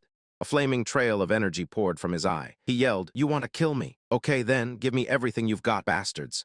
They may tear me apart, but I will not fall," he thought, unleashing a sweeping slash of crimson energy. His sword tore through the monsters with a rapid slice. He leaped into the air, bringing down his giant blade in an explosive arc that wiped out half the horde. The sheer force of the battle shattered a sword into floating silver shards. Even as more monsters swarmed him, Han pressed on, muttering, "Even if I break into pieces." He stomped firmly onto the ruined floor, bracing himself for the onslaught. Letting out a defiant war cry, he roared, "I will not stop."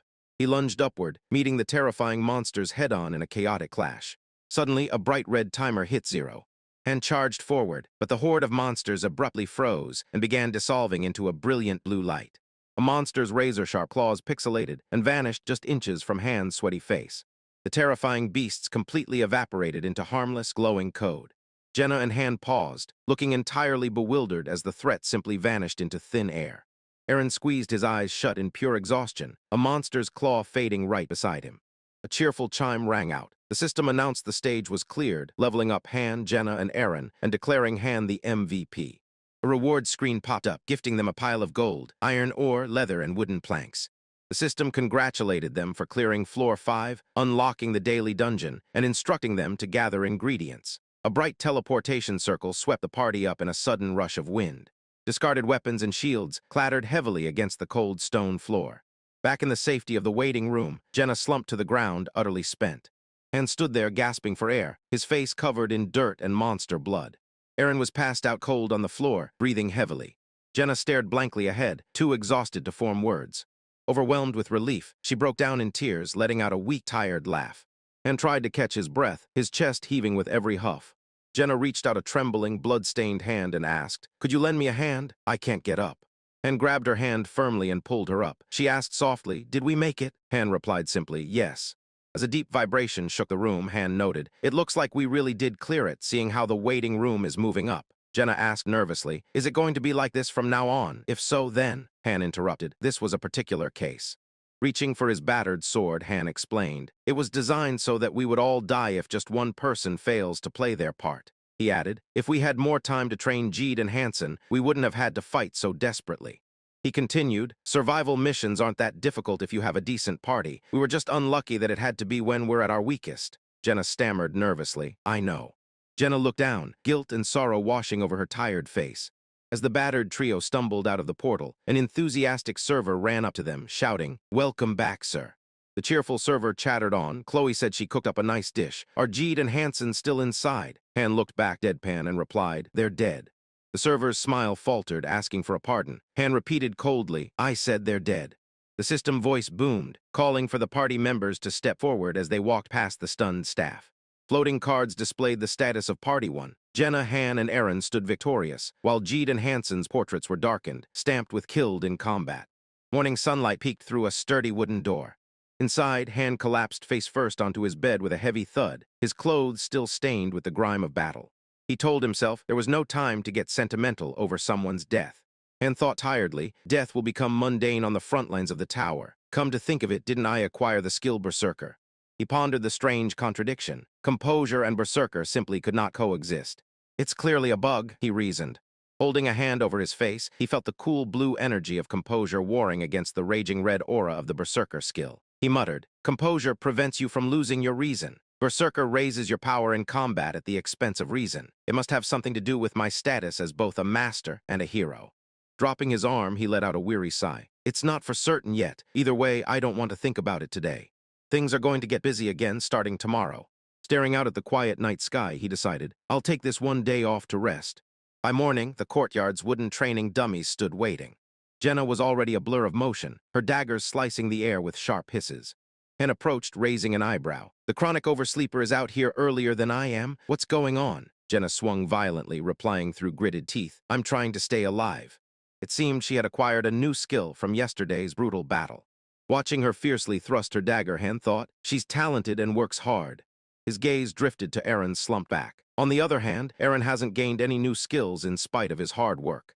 Later, Han pushed himself through a grueling set of handstand push-ups, sweat dripping down his face. "Now that I'm nearly level 10, which is the maximum level for a 1-star, he reasoned, "it's time for me to aim for a rank up to a 2-star. He suddenly paused.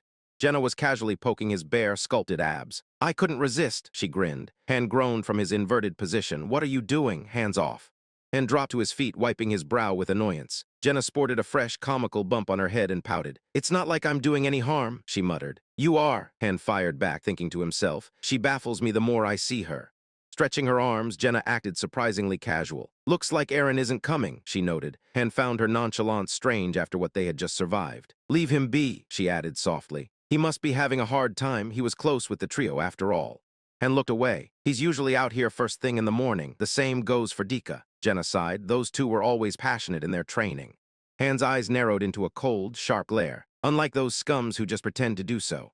He glared at a group of lazy heroes, barely tapping the training dummies with wooden swords. Judging by how they only train when the master logs in, they're just putting in the bare minimum so they don't get merged.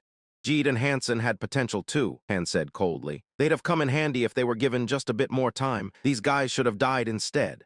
Jenna sweat dropped at his bluntness, nervously suggesting they get back to training. A solemn voice interrupted. Sorry I'm late. Aaron walked up, his face shadowed with frustration and guilt. Are you guilty of something? What's with the look? Han asked. Aaron clenched his jaw. If only I were a bit stronger, those two.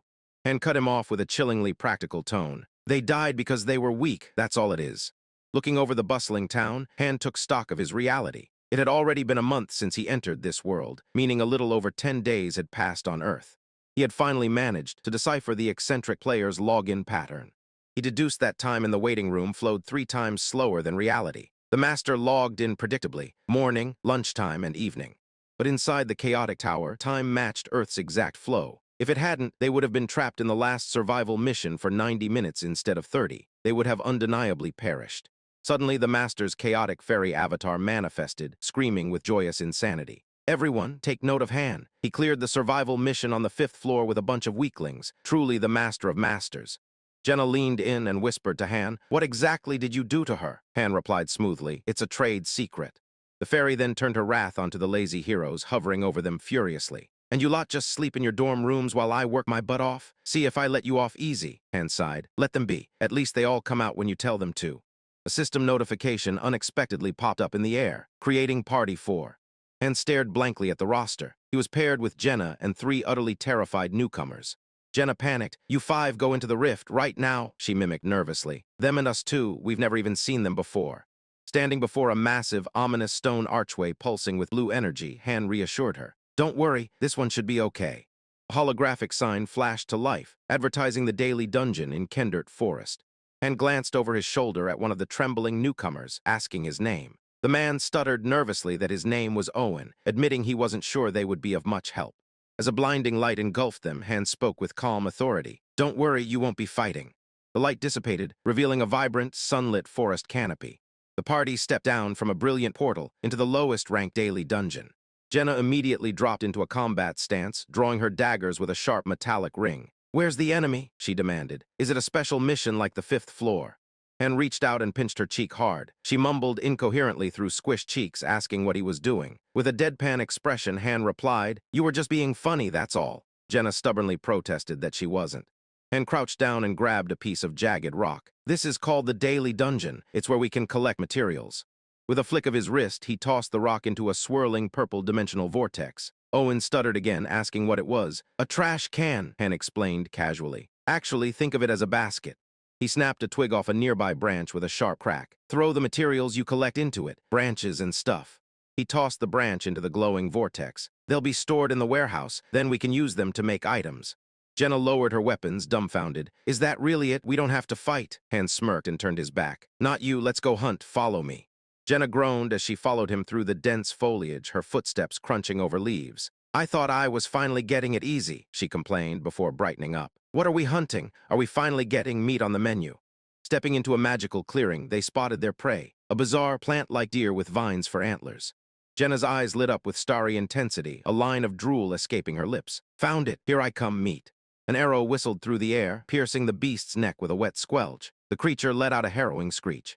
Jenna stood triumphantly, practically salivating. My mouth is watering already. Han raised a skeptical eyebrow. Do you even know how to butcher an animal? She gripped her dagger confidently. Of course, I've seen it countless times. She aggressively and rapidly stabbed the carcass, explaining like a deranged chef. You drain the blood like this, skin the hide, and remove the organs. Han just watched in silent judgment. Covered in gore, she ordered, "Get it all taken care of and put it in the warp gate." Seeing him walk off, she asked where he was going. Han waved dismissively. "Just keep hunting. I'm sick of potatoes, too." Han ventured deeper into the woods, passing a breathtaking, cascading waterfall. A digital timer hovered above him, ticking down. "We have about 30 minutes left," he murmured. "I guess we'll return automatically when the time runs out." He parted the bushes and found exactly what he was looking for, a herd of the botanical beasts gathered by a shimmering lake. "There you are." Among them stood a majestic, unicorn-like creature adorned with a leafy green mane, the queen of the forest, a rare daily dungeon monster. Han knew the creature held a coveted low-rank attribute stone, a brilliant green gem crucial for ranking up heroes. They were rare, but easy to spot when they spawned. Without hesitation, Han leaped into action, kicking off the ground with an explosive burst of speed. One of the regular deer perked its ears up in sudden alarm, but it was too late. Han closed the distance in a flash, slicing violently through the beast in a spray of dark blood. Another monster charged at him, but Han met its rush with cold calculation. He spun into a whirlwind of glowing blue sword slashes, tearing through the pack with devastating precision. When the dust settled, Han stood tall amidst the slain beasts, facing the towering queen of the forest. He taunted the creature with a wicked smirk. "I killed all of your boyfriends. How does it feel?" The queen snorted furiously, its glowing eyes locking onto him with murderous intent. Han simply raised his blood-stained blade, his own eyes glowing with anticipation. "Bring it." The lush green canopy of the forest swayed gently under a bright blue sky. The peace was abruptly shattered by terrified screams of men fleeing from a monster. A massive silhouette with piercing red eyes loomed menacingly from the shadows. The man froze in terror, stuttering as he begged for his life. Stepping into the light, Han casually revealed himself carrying a massive beast's severed head, replying dryly, "Obviously." With a heavy thud, the horned head hit the ground. Jenna, covered in dirt and monster blood, dragged the rest of the carcass. She complained that the deer was huge and begged for help. A system notification confirmed Jenna had collected the blood. She proudly announced they bagged 2 deer and a boar, enough to feed everyone in the waiting room for a while. Jenna eyed the severed head in disgust, asking why he only brought the head when it tasted awful. Han shrugged, explaining he just could not cut off its stubborn horn. Looking closer, Jenna noted with surprise that it had a horn despite being female. When Han asked how she could tell its gender, Jenna smirked, boasting about her years spent surviving in the forest. With a gleeful hum, Jenna repeatedly stabbed the carcass, a soft, sliding sound echoing with each strike. A bright light flashed, announcing her new skill, Hunter of the Forest, leaving Han mildly impressed. Han examined a glowing attribute stone in his hand. He thought to himself, ranking her up was going to be an absolute breeze. Night descended upon their sanctuary, the warm lights of the brick manor offering a cozy respite. Inside, a mouth-watering feast of roasted meat awaited. The room erupted in cheers as the starving members marveled at their first taste of real food in days. Jenna, now cleaned up and wearing a sleek black dress, smiled at the chaotic dining room. She turned to Han, asking him to follow her if he was done eating. They brought up the daily dungeon schedule. Han noted that today's destination was the Singmeal Highlands, an opportunity to score a different type of attribute stone. With a brilliant flash of blue light, Han and Jenna stepped through the portal, entering the lowest rank of the Highlands. As they arrived, Jenna looked around curiously, asking if hoarding materials would truly make them stronger. Han confirmed they needed attribute stones for power, and that was exactly why they were there. Han took a firm step forward onto the vibrant, wind-swept grass. A sweeping breeze rushed past them, revealing a breathtaking sunset over a deep canyon. Jenna stood at the edge, mesmerized by the magnificent view and the gentle wind. Han glanced at her, catching a rare moment of peace on her face. His attention was quickly drawn to bright red flowers clinging to the cliffside. He immediately recognized them as life herbs. Recalling old drawings, he knew these were the core materials for regeneration potions. He made a mental note to harvest some later. Suddenly, a guttural, furious roar echoed through the tranquil mountains, shattering the silence. A massive, lightning-wreathed wolf lunged out of nowhere with a vicious slash. Jenna and Han instantly dropped into combat stances, weapons drawn. The battle was swift. With a heavy thud, the colossal wolf collapsed into the dirt, riddled with Jenna's arrows. Jenna beamed with adrenaline, boasting that taking down one wolf was an absolute piece of cake. She did not waste a second, aggressively stabbing the carcass to extract its materials. She warned Han that the scent of blood would attract a pack, urging him to hurry. Examining a freshly looted waterstone, Han instructed her to extract and sort all the claws and teeth. Despite aggressively hacking at the beast's remains with a wet tearing sound, Jenna casually remarked on how peaceful it was. Han flatly suggested she clean the fresh blood off her face before making such poetic statements. Jenna paused, a wistful smile crossing her face. She wished life could always be this simple, just hunting, gathering, and having a warm place to sleep. She added cheerfully that it was practically paradise without their old master dictating their lives. Han shot her an annoyed glare, silently reminding her that he happened to be an ex-master himself. Oblivious to his irritation, Jenna sighed happily, dreaming aloud of a world where their old master never returned. Han's expression darkened into a solemn, contemplative frown. A heavy guilt weighed on him as he thought to himself, wondering if his old comrades had felt the exact same way about his own disappearance. Shaking off the gloom, Han tossed the blue stone in his hand. He assured Jenna that frontline combat was not the only way to be useful, promising her she would never have to worry about being merged as fodder. Jenna looked down, a spark of hope in her eyes. She teasingly asked if he was going to secure a cushy spot for her using his connections. Han smirked, issuing a casual challenge. He asked why she did not just claim that top spot for herself right now. A soft chuckle escaped Han's lips, the tension between them completely dissolved. A few days passed, bringing bright sunlight filtering through a dense, unfamiliar forest canopy. A swirling blue portal deposited Han, Jenna, Aaron, and a new recruit onto the 6th floor. Their new mission was an exploration run to scout the uncharted area. The new one-star recruit, Dika, nervously gripped his spear and loudly proclaimed his absolute honor to be fighting alongside Han. Aaron surveyed the eerie woods with trepidation. He noted uneasily that they were not in a daily dungeon, realizing this was another dangerous, rare exploration mission. Aaron stuttered in panic, unable to spot any enemies and fearing a repeat of the hellish 5th floor. Han immediately hushed him, commanding the entire squad to drop low. Taking him far too literally, the trio immediately face-planted flat into the dirt. Han sighed, rubbing his temples in exasperation, and clarified that he meant crouch, not kiss the floor. Han reassured his jittery squad. He explained that this was an easy stage, promising a smooth clear as long as they simply followed the mission requirements. Peeking through the brush, they spotted 3 level 8 goblins plotting in a small clearing. Han's sharp eyes caught a glint of metal. He warned the team to hold back, pointing out a signaling horn on one of the goblins that could call for heavy backup. And quietly asked Jenna, who was perched high in a nearby tree, for recon. She peered into the distance, confirming the existence of a full-blown goblin village just beyond the tree line. Jenna slid down the trunk with a hushed warning that there were roughly 100 of them waiting. Han grimaced, realizing that a head-on assault would be absolute suicide. Formulating a quick tactical plan, Han issued soft commands. Jenna was to snipe the rightmost goblin, while Aaron needed to skewer the second one the moment Han lured it into the bushes. Han then turned his intense gaze to the trembling new recruit, Dika. After a tense pause, Han bluntly told him to just stand back and be emergency support. Dika slumped with obvious relief, squeaking out a faint affirmation.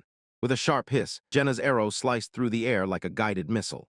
It struck dead center, piercing the goblin's skull with a brutal crunch before it could even utter a sound. Without missing a beat, Aaron lunged from the thicket, driving his spear forward with everything he had. His weapon tore through the second goblin's head in a spray of dark blood. The last surviving goblin panicked. Desperate, it raised the metal horn to its lips to sound the alarm. But Han was already airborne. He roared, asking if the goblin thought he would let it call its friends, his blade descending in a blinding arc that cleaved the beast in two with a sickening squelch. A glowing system message appeared in the air, stage clear with Han as the MVP. A reward of 5,000 gold dropped. The blonde guy nervously stuttered, asking if it was over. Han coolly replied, "Not yet." Leaving a trail of blue light, Han dashed away, telling his party he was going to take a look around. He thought to himself, there will be a hint about the next stage. He knew there was no way an exploration mission would be a standalone. Scaling a cliff, he discovered a heavily fortified wooden wall under the night sky. Inside the camp, massive dark wolves barked viciously while yanking against thick metal chains guarded by armored goblins. Han carefully observed the settlement. He murmured, "It is a goblin village. Is this a goblin habitat or something?" Suddenly, a nearby goblin snarled, its glowing red eyes shifting as it sensed an intruder. It whipped its head around with a soft swoosh of air, searching the shadows. Before he could be spotted, a massive pillar of blue light completely enveloped Han and his party. They were teleported safely back to base. The redhead demanded to know why he ran off like that. Han simply replied, "I wanted to get a look around." Han explained that hints often appear in the main dungeons, and when a series of quests are connected, it is called a stream. He sighed heavily. This is frustrating. He knew streams usually appeared later on, making this way earlier than expected. Just then, Chloe ran up to him, crying out that they were in trouble.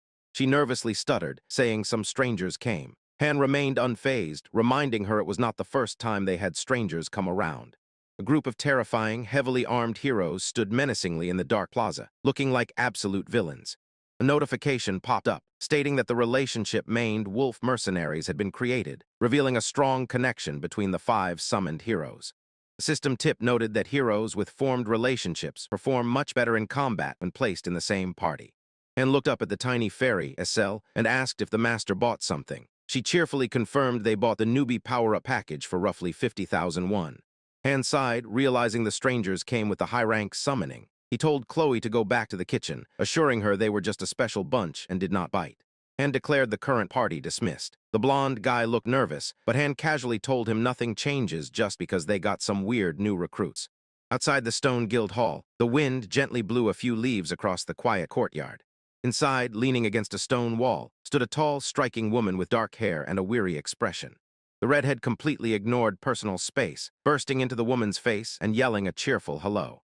The woman nervously stuttered a greeting. The redhead proudly introduced herself as Jenna Shurai and asked for her name. She replied that her name was Edith Carlin. Jenna pointed a thumb at Han, calling him a fuzzy ball of warmth, to which Han instantly told her to shut up. Han mentally checked her stats. Edith was a 3-star thief with low strength but high dexterity, clearly a textbook dagger user. Han stepped forward with a serious look. He asked, "Edith, right? I would like to have a word with you if you have got the time." He slid a cup of water onto the table with a light clack. Jenna asked Edith how much she knew about this place, and Edith admitted there were things she knew and things she did not. Han pressed her, asking if she remembered how she got here. Edith looked down, softly confessing that she did not.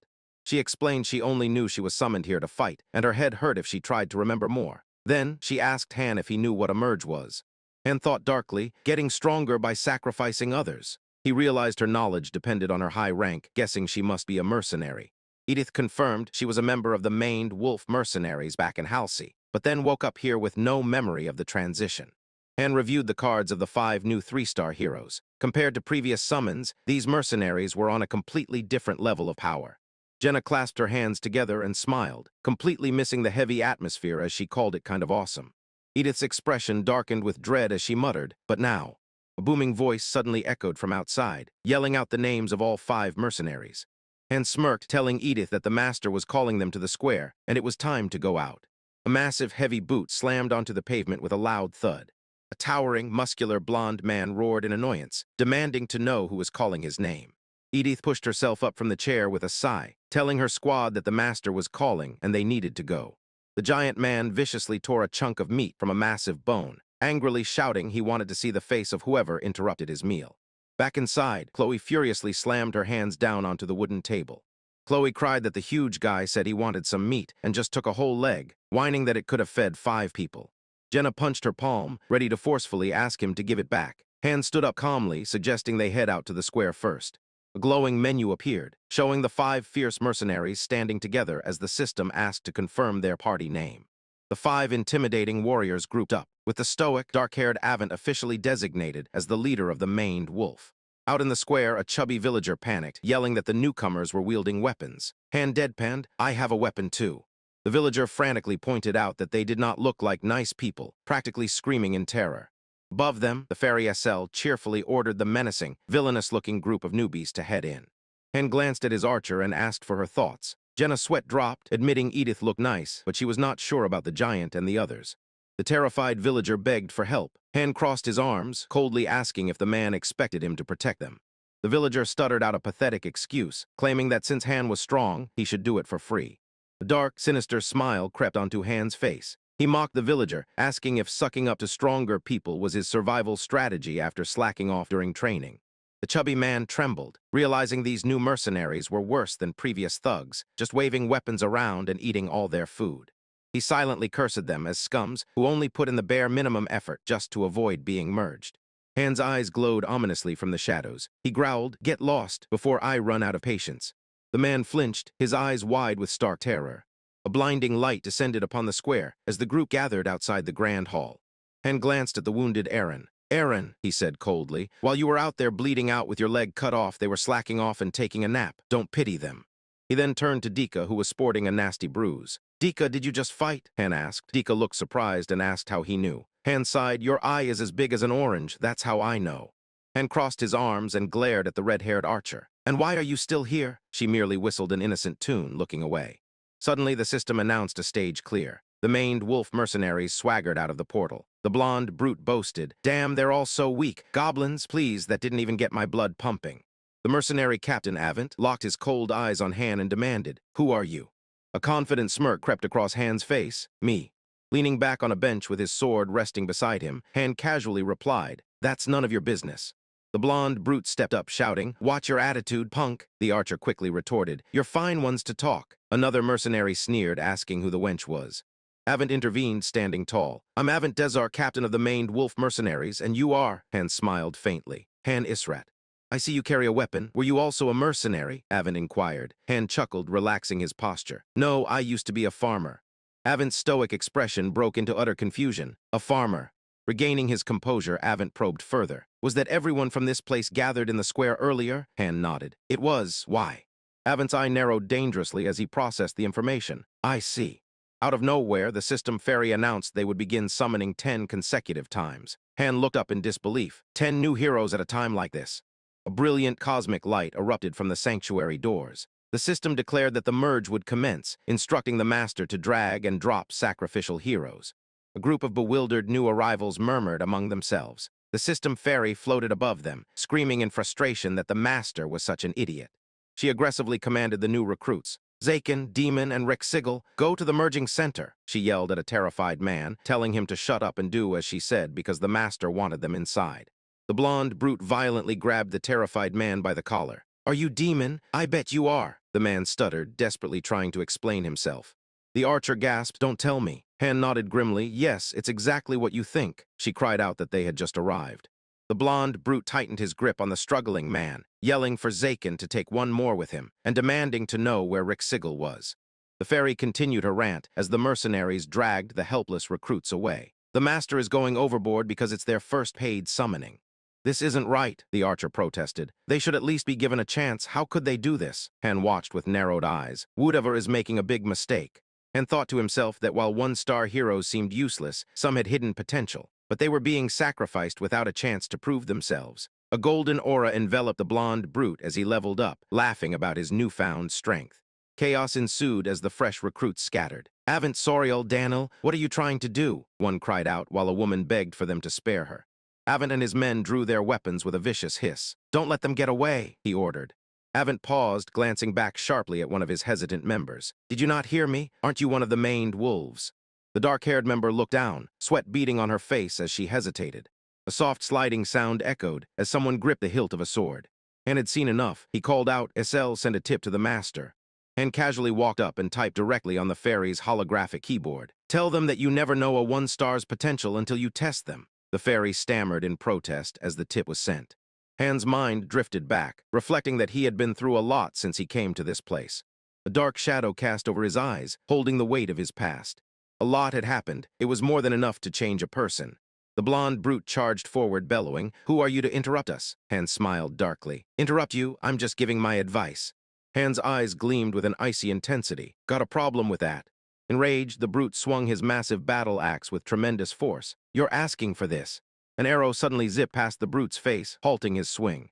The archer stood with her bow drawn, stating she missed on purpose. The brute snarled at her in anger. A dark-haired mercenary lunged, but Avant firmly pushed her back. "Did you just attack us?" Avant said coldly, telling her to keep her mouth shut. Avant raised his sword toward Han. "Do you even know who we are?" Han sat unfazed. "In fact, I do." Han looked down at them with absolute disdain. "You're trash." The atmosphere grew heavy as the system alerted that the maned wolves were now displaying hostility. They were officially enemies. The fairy dashed between them, waving her hands wildly. "Stop! Fighting between heroes is forbidden. Do you want to get punished by the master?" Han casually walked past her. "From what I know, it's not forbidden." The fairy stammered that technically it wasn't, but tried to argue.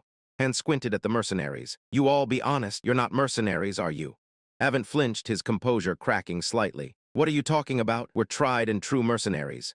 Han's smile widened into a terrifying grin. "That's a load of crap. You're just a band of thieves." Avant's face contorted with rage. "Now you're crossing the line. Do you want to be ripped to pieces?" Ignoring the threat, Han spoke to the fairy. "SL, guys like these are just a nuisance anyway. From time to time, the heroes summoned will have evil inclinations, regardless of their rank. They not only disrupt the order, but also the efficiency of the waiting room," Han continued. "In other words, they're trash that we have to take out." The fairy tried to object. Han stepped forward, extending a hand in defiance. I challenge you to a duel. The system blared, announcing Han's official duel challenge against Avent, noting that special conditions could be decided with mutual consent. Avent pointed his blade at Han, scoffing. This is ridiculous. What have we ever done to you?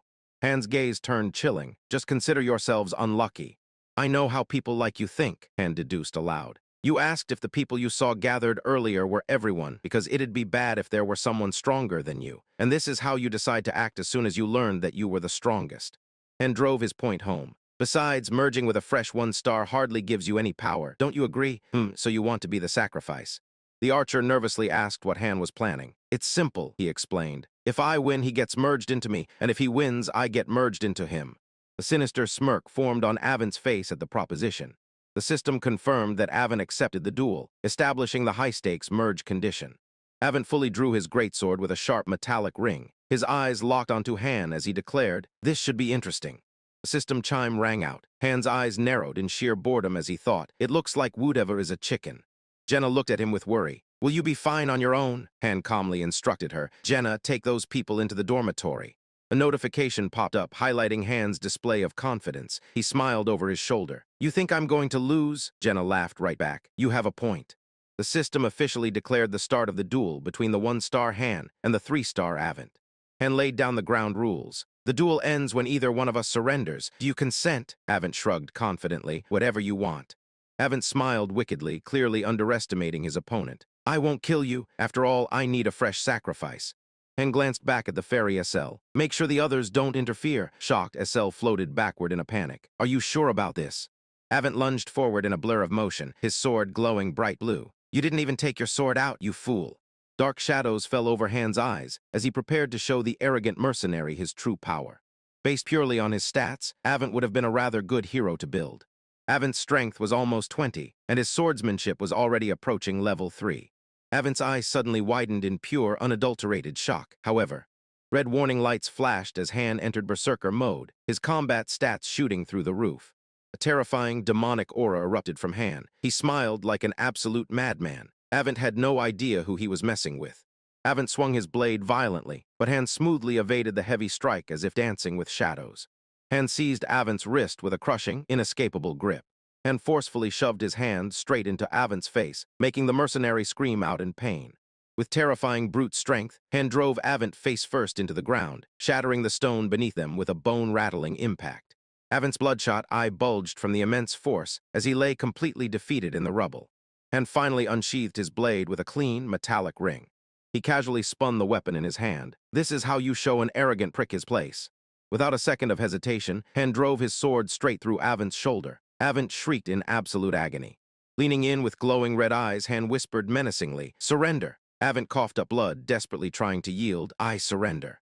Han rudely knocked the hilt of his sword, twisting the blade deeper into the wound. Speak up! I can't hear you! Avent groaned pitifully. The blue-haired mercenary panicked and yelled, Stop! We surrender! Leave Avent be! Han glared back coldly. Leave him be? Were you going to leave the others be just now? You were ready to devour them all. The blue-haired man sweated bullets as he shouted nervously, That's irrelevant. Han's solitary red eye pierced through the darkness of his terrifying aura. It's relevant if I say it is. Han turned his attention back to the groaning man beneath him. Besides, you have no say in a duel we both agreed to. We're the only ones who can decide, and it'll be over when the loser surrenders. Avent tried once more to concede, but Han clamped a hand over his mouth to shut him up. Han smirked, although it won't end if the loser doesn't say anything. Han declared chillingly, This is my prey. He tightened his crushing grip on Avent's face. Whether he dies or not is none of your concern.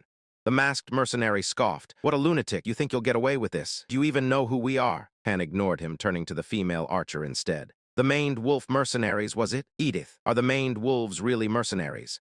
Edith avoided his gaze, sweat dripping down her face. We used to be, but now we're just. Han finished her sentence with a sinister smirk. Thieves, either that or you scam your clients. Han's red eye studied her closely. Why do you hang out with these guys? Edith stuttered out, My father asked me to. Han cut her off smoothly. Edith, think carefully before you decide. Han casually rested a hand on his knee, asserting total dominance over Avent. Are you going to stay with these crooks, or will you join my side?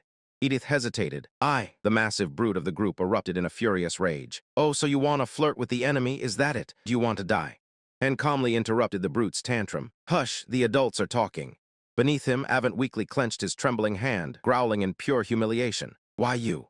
Avent reached toward Edith, his voice shaking. Edith, you know what happens to traitors, don't you? And ruthlessly stomped on Avent's head with a heavy thud, forcing him to cough violently. And this is what happens to trash.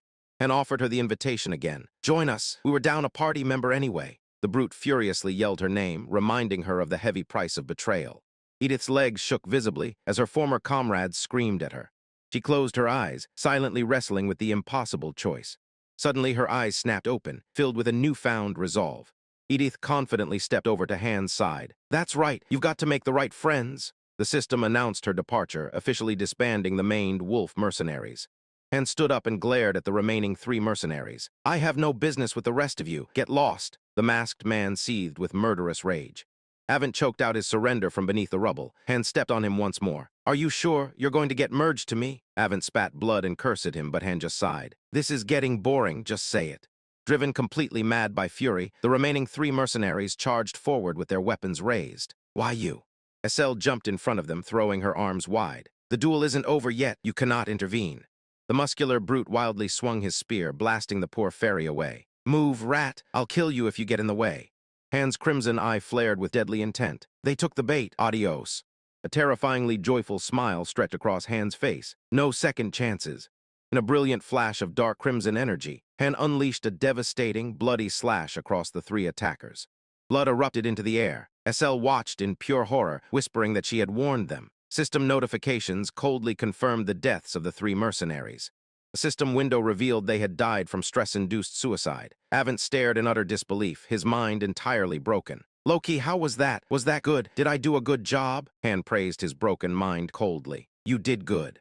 Completely shattered, Avent finally murmured his absolute submission. I surrender. And let out a long, heavy exhale as his violent aura faded into the wind. Berserker mode was officially deactivated. Han rubbed his temples. I've got a bad headache. Is this from using the Berserker skill? I should refrain from using it outside of actual combat. The system proudly declared Han the winner of the duel. Avent was going to be merged. Estelle pointed at her tablet in a panic. The master seems frantic. Han pulled Avent up by his hair and laughed. They probably want to cancel it. Well, they shouldn't have let it happen in the first place. I don't think they even knew there was a duel system. Han leveled up, his hero card shining brightly. Estelle cried about the master quitting after losing their first high-rank heroes, but Han just waved it off. If they were going to quit, they'd have already quit when they merged that 4-star into me. A system prompt informed Han to raise his rank, as he had reached his maximum level, and walked away calmly, leaving the carnage behind. The master must have had high hopes for them, seeing how they summoned 10 free heroes just for merge fodder. It's too bad they were bad eggs. He genuinely thought that scum like them just hindered the waiting room's overall efficiency. Glancing over the lifeless bodies, Han remarked, Master will thank me later, although they're probably going nuts right now. He noted with satisfaction that his level 10 stats were already almost on par with a 3-star hero. Han reflected on being the most valuable player in almost all the battles. If Master is dumb enough to sacrifice me right now, they'll never make it up the tower anyway. He looked straight up towards a massive, godly eye watching from the heavens above. Hey, Woodeva, what are you going to do now? And grinned confidently, his blue eyes burning with total defiance. I dare you to sacrifice me if you can. The title card for the maned wolf mercenaries officially popped up. 5 cards were displayed on the screen. Avent had been merged, 3 were marked with suicide. Only Edith Carlin remained. Morning broke over the walled sanctuary, casting colorful rays of light across the quiet town. With a heavy creak, Han pushed open the wooden door, looking thoroughly unimpressed. A crowd immediately swarmed him, clamoring with overwhelming enthusiasm. A blond man stepped forward, eyes sparkling with sheer admiration. He shouted, I knew it. You truly are amazing, sir. And casually stretched Jenna's cheek as she cried out in pain, demanding to know what he was doing. I just told them the truth, she complained. Han flatly replied, zip it. I thought I told you to keep your mouth shut. A chubby villager smiled nervously. Han, we heard what you did, thank you, he added. We heard that the newcomers tried to kill you with their weapons. They were an evil bunch. Han let out a deep sigh. You must be confused, he muttered. We know. The man pressed a hand to his chest. We're not that brazen, but we still wanted to thank you. We're alive thanks to you. From now on, we'll also. Han cut him off with an ice-cold glare. I only did it for the newcomers. Stepping past the stunned villager, Han stated coldly, it had nothing to do with the rest of you. The man stammered, asking what he meant. A menacing grin spread across Han's face. Jenna shivered, realizing her master was pretty pissed. Han called out into the crowd, Louis, Jeffrey, Owen, Andy O, Arnold, and Duncan, you 6, come to me. The chubby man frantically tried to calm the rising clamor, assuring everyone it was just a normal goblin hunt. Han noted internally that the man was quick-witted, which allowed him to take quick action. Jenna frowned in confusion. But 6 people? A party only requires 5. What do you think it is? What else? Standing tall before the nervous assembly, Han dropped the bomb. It's a merge. The villagers gasped, sheer panic painting their faces. One man broke out in a cold sweat. He stuttered, pleading that they had been doing their best. Ignoring the pleas, Han coldly summoned 2 more, Aaron Dika. He turned to the hard-working duo. What do you guys think? Have they really been doing their best? What were they doing while you were working your butt off at the training center? Han glanced back. Jenna, have they ever helped out properly during a hunt? Jenna rubbed her chin in thought, admitting they only carried the meat and leather she butchered. Even a mule can carry things, Han sneered. I suppose you all are worth nothing more than livestock. Infuriated, a bald man shoved his way forward, roaring, How dare you? With a resounding thwack, Han backhanded the man into the dirt. Quit oinking like a pig, Han ordered as the man groaned. A fairy flickered into existence above the fallen man with a radiant flash. Han shouted, I told you to come out to the square. Didn't you hear me? I give you an inch and you take a mile. A terrified man screamed, Please help us. I'm sure the master will listen to you. While the man and woman behind him looked equally horrified. A dark-haired woman cried out in despair, begging for just one more chance. It was too late. A blinding pillar of blue light crashed down with a deafening swoosh, dissolving the 6 men. Their essence merged into a single 3-star golden card. Edith Carlin was born, instantly leveling up. Edith materialized on the stone steps with a soft, magical hum. Han stared her down. I don't care who you used to be before you came here. His blue eyes pierced through the gloom. Don't be a freeloader. No one here is going to take care of you. If you want to survive, prove that you're useful. The remaining villagers trembled violently, paralyzed by absolute terror. One man clutched his hands, stammering that he had no talent for fighting and that just being near a sword terrified him. He frantically asked if he should just go and die. Han glanced back at the crafters. Chloe, Enoch, Ulter, Patrick, if anyone asks, teach them your craft.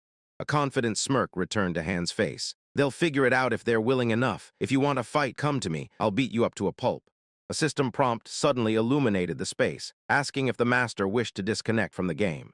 Han whispered his goodbye. Jenna smiled brightly, calling Han kind. Han scoffed, pointing out that she was the one who just gave them a way to survive. In the shadows, Han's expression darkened. He knew she wasn't wrong. They wouldn't be sacrificed if they followed orders, unlike Wudeva, who was throwing a tantrum but destined to be discarded. Looming high above, the ominous tower glowed red. They were nearing floor 10. It was time to build a second party, one completely on par with the main team. The next morning brought a serene blue light over the enclosed town. A cheerful woman greeted Han with a warm smile, presenting a tray of freshly baked goods. Han raised an eyebrow. What's this? A nearby villager proudly explained it was bread, and the woman was their new baker. Han took a satisfying bite. The baker explained they used potato flour. Han nodded in approval, noting that better food would lower stress levels, and suggested they harvest wheat in the Singmil Highlands. With a heavy creak, Han pushed open the thick wooden doors to the training grounds. Still munching on his bread, Han called out, Edith, come with me to the training center. They stepped inside to find Jenna drawing her bow with practiced focus. Jenna, spar with Edith, Han commanded, and use your knife. Jenna spun around, protesting that her primary weapon was a bow. Han instantly shut her down. Don't backtalk me. The sparring began with a violent twirl of blades cutting through the air. Jenna dashed forward like lightning, grabbing Edith's arm to break her stance. A flurry of rapid slashes and metallic clanks echoed across the arena as the 2 women traded fierce blows. Edith gritted her teeth in sheer disbelief. I don't believe this. You're only a kid. Jenna swung her blade with a heavy whoosh, shouting back, I'm not a kid. I'm old enough. Edith flipped gracefully backward, narrowly dodging Jenna's sweeping dash. All right then, let's do this. The stone floor cracked under their rapid dashes, the air filled with the sharp whish of high-speed slashes. Edith panted heavily, a tired but thrilled smile spreading across her face. Collapsed on the ground, Edith looked up at Jenna. Were you both mercenaries, or are you from some famous warrior family? Jenna cheerfully replied, Nope, I'm just an ordinary hunter's daughter. Jenna smiled softly. We weren't this strong at first either, probably much weaker than you. We just got stronger after training here. And watched them with crossed arms. If your friends hadn't acted out, I'd have had more trouble, he admitted. Edith, you're weaker than us for now, but your skills and growth rate are superior to 1 stars. The gap will close as you level up. In the background, a frustrated recruit violently struck a wooden dummy, screaming about how unfair it all was. Han calmly stated, Anyway, you get what you put in. Don't slack off during training. Edith wiped the sweat from her chin, a determined glint in her eyes. Whoever you are, she smirked, I'll keep that in mind.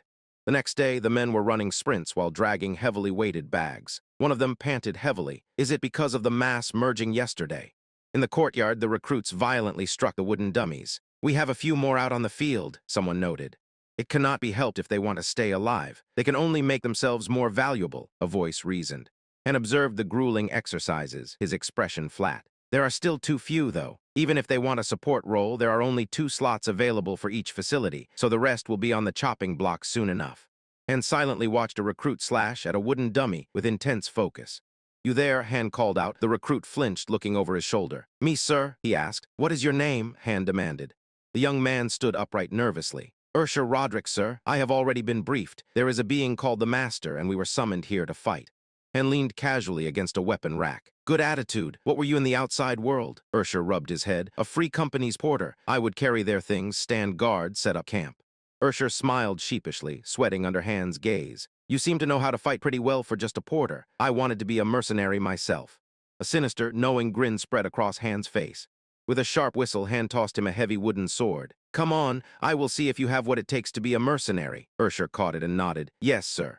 That evening, the brutal sorting of newcomers began. The master did not care about their preferred roles. Though Aaron volunteered to help them, his request was denied. Soon, 2 people had died. And 2 more were sacrificed for a merge, their essence flowing straight into Ursher in a brilliant flash of light, instantly boosting him up to level 3.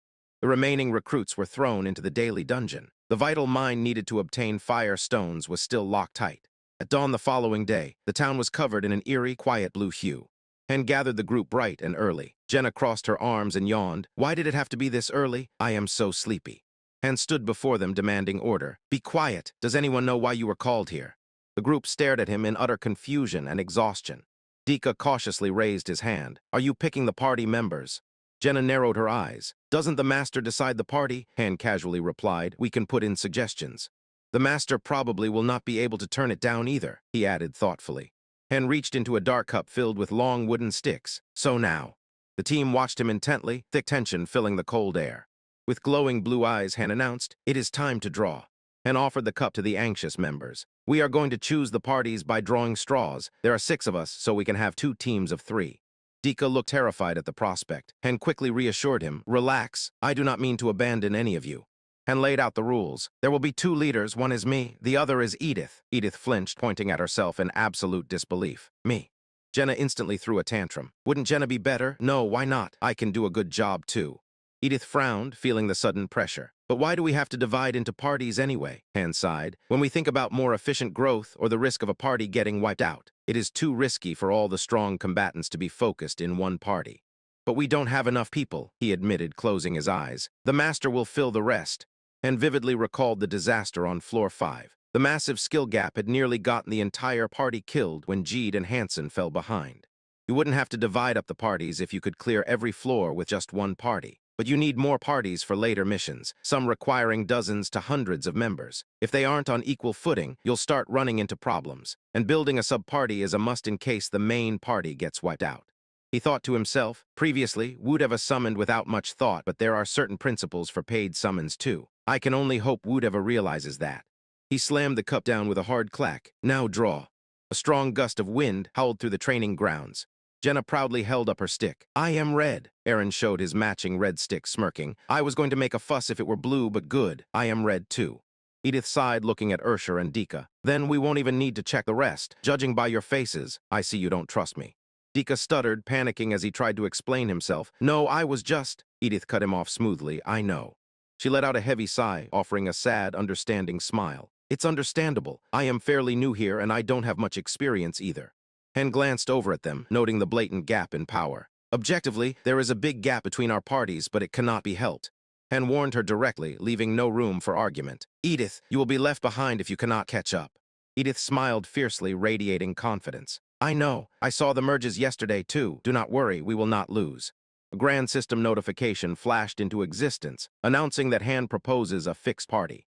The system displayed the official new rosters. Party 1 was Jenna, Han, and Aaron. Party 2 was Ursher, Edith, and Dika. Heavy rain began to violently pour, masking the sounds of the surrounding forest with a low, rumbling thunder. Lightning violently crashed through the dark sky, illuminating a pack of vicious, drooling goblins.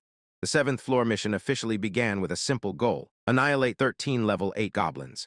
Han, Aaron, and Jenna stood firmly in the torrential rain, completely surrounded by the encroaching enemy.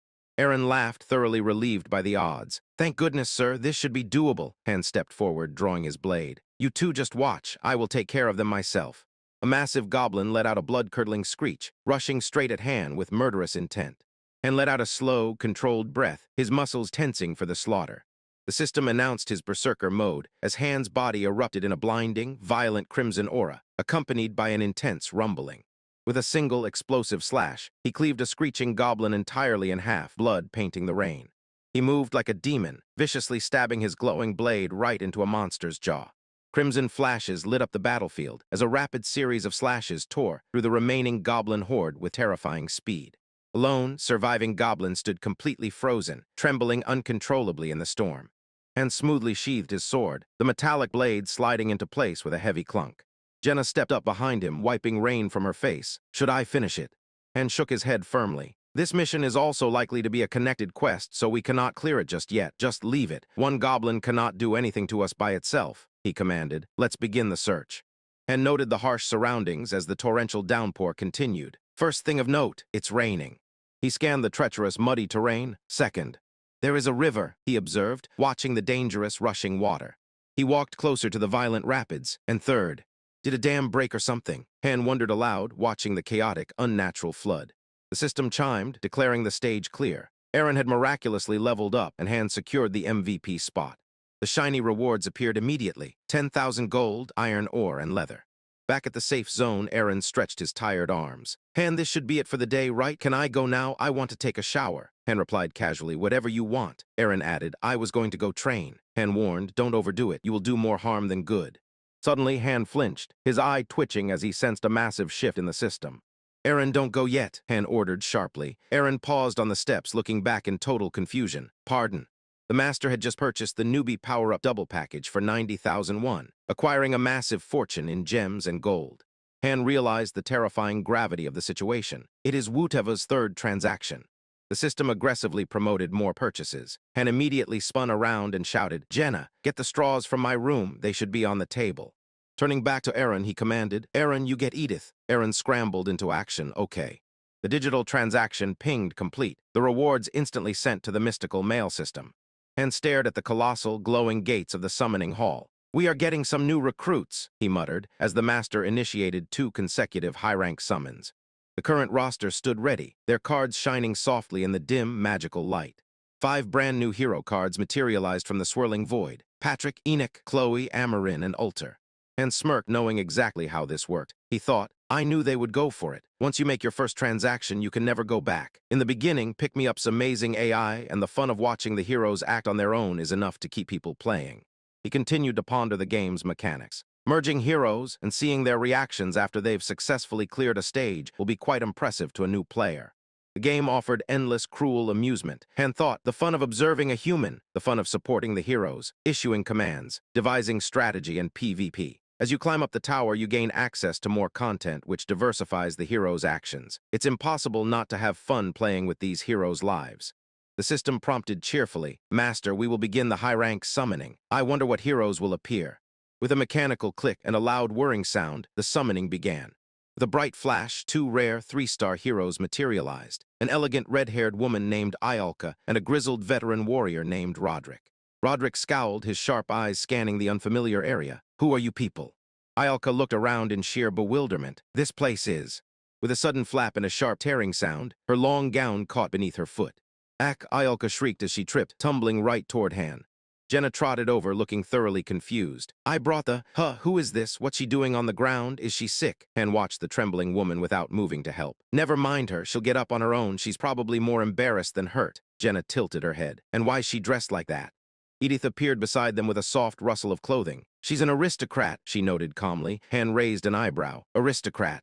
You can tell when you've been a mercenary long enough," Edith explained. "She looks like she doesn't have much experience out in the world. I wonder how she ended up here." Meanwhile, Ialka was flushing furiously red, too mortified to even stand up. High above, the massive walled sanctuary basked in the sunlight. Roderick was aware of key concepts like the master, summoning, and merging, but the grizzled warrior didn't know anything about levels or skills. He had been a guard in a big city, and he said he felt normal other than feeling this strange sense of duty. Roderick frowned, looking deeply troubled. I feel like I have to do something. It's like I've been hypnotized. He locked eyes with Han. Am I to fight some unknown enemy here? Han gave a brief nod. Yes, I'll tell you about the details after we draw lots. Edith and I will be drawing. Han established the rules simply. Blue gets the guy, red gets the girl. Edith evaluated the new recruits with a critical eye. A veteran guard and an out-of-touch aristocrat. It's clear who the better choice would be. Jenna, bring the lots over here, Han called out. Jenna eagerly jogged over, nearly tripping on the cobblestones. Okay, coming, oops. Han peered sharply into the cup, spotting the marked sticks. He thought, the red's on the right, that means the blue's on the left. He caught Edith smirking out of the corner of his eye. He cursed internally. Shoot, did Edith see it too? Jenna dropped the cup onto the ground. Here, come and draw.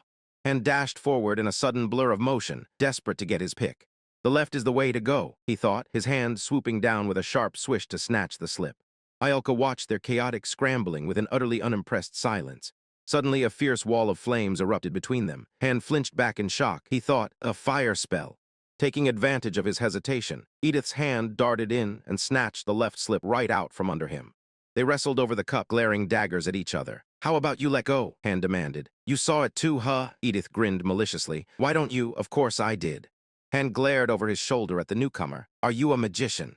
Iolka stood gracefully, a roaring fireball hovering in her palm. The system confirmed her as a rare magician. Well, I suppose that's one way to introduce myself, she remarked coolly.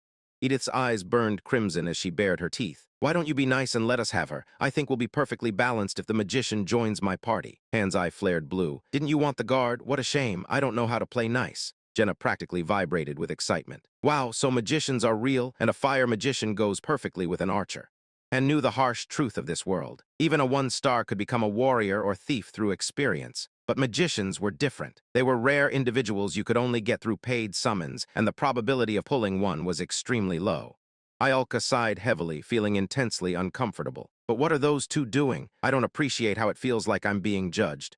Jenna yelled angrily, pointing an accusing finger. Oh, wait, you peeked at the draw, didn't you? That's cheating.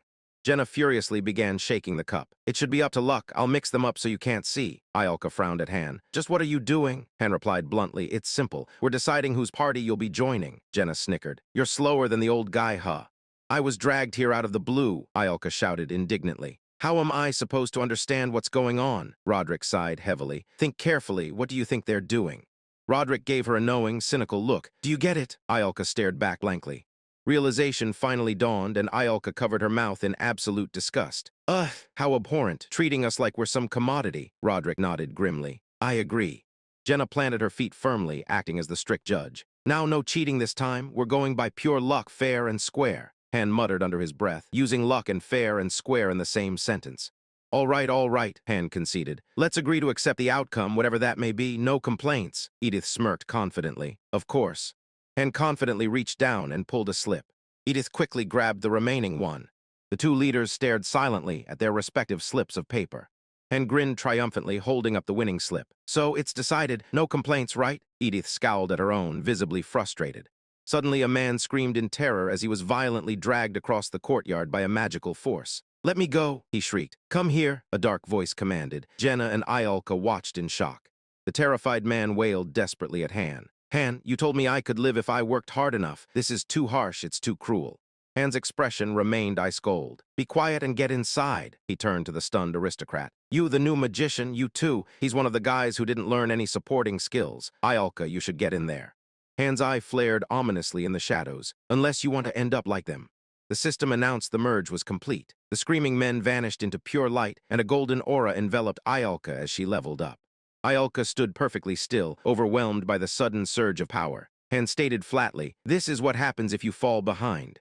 Nearby, another panicked man was being dragged away by a cheerful, floating fairy. Get out here, buddy, she ordered happily, and didn't even blink. You can't hide from the merge. If you want to live, you have to try harder.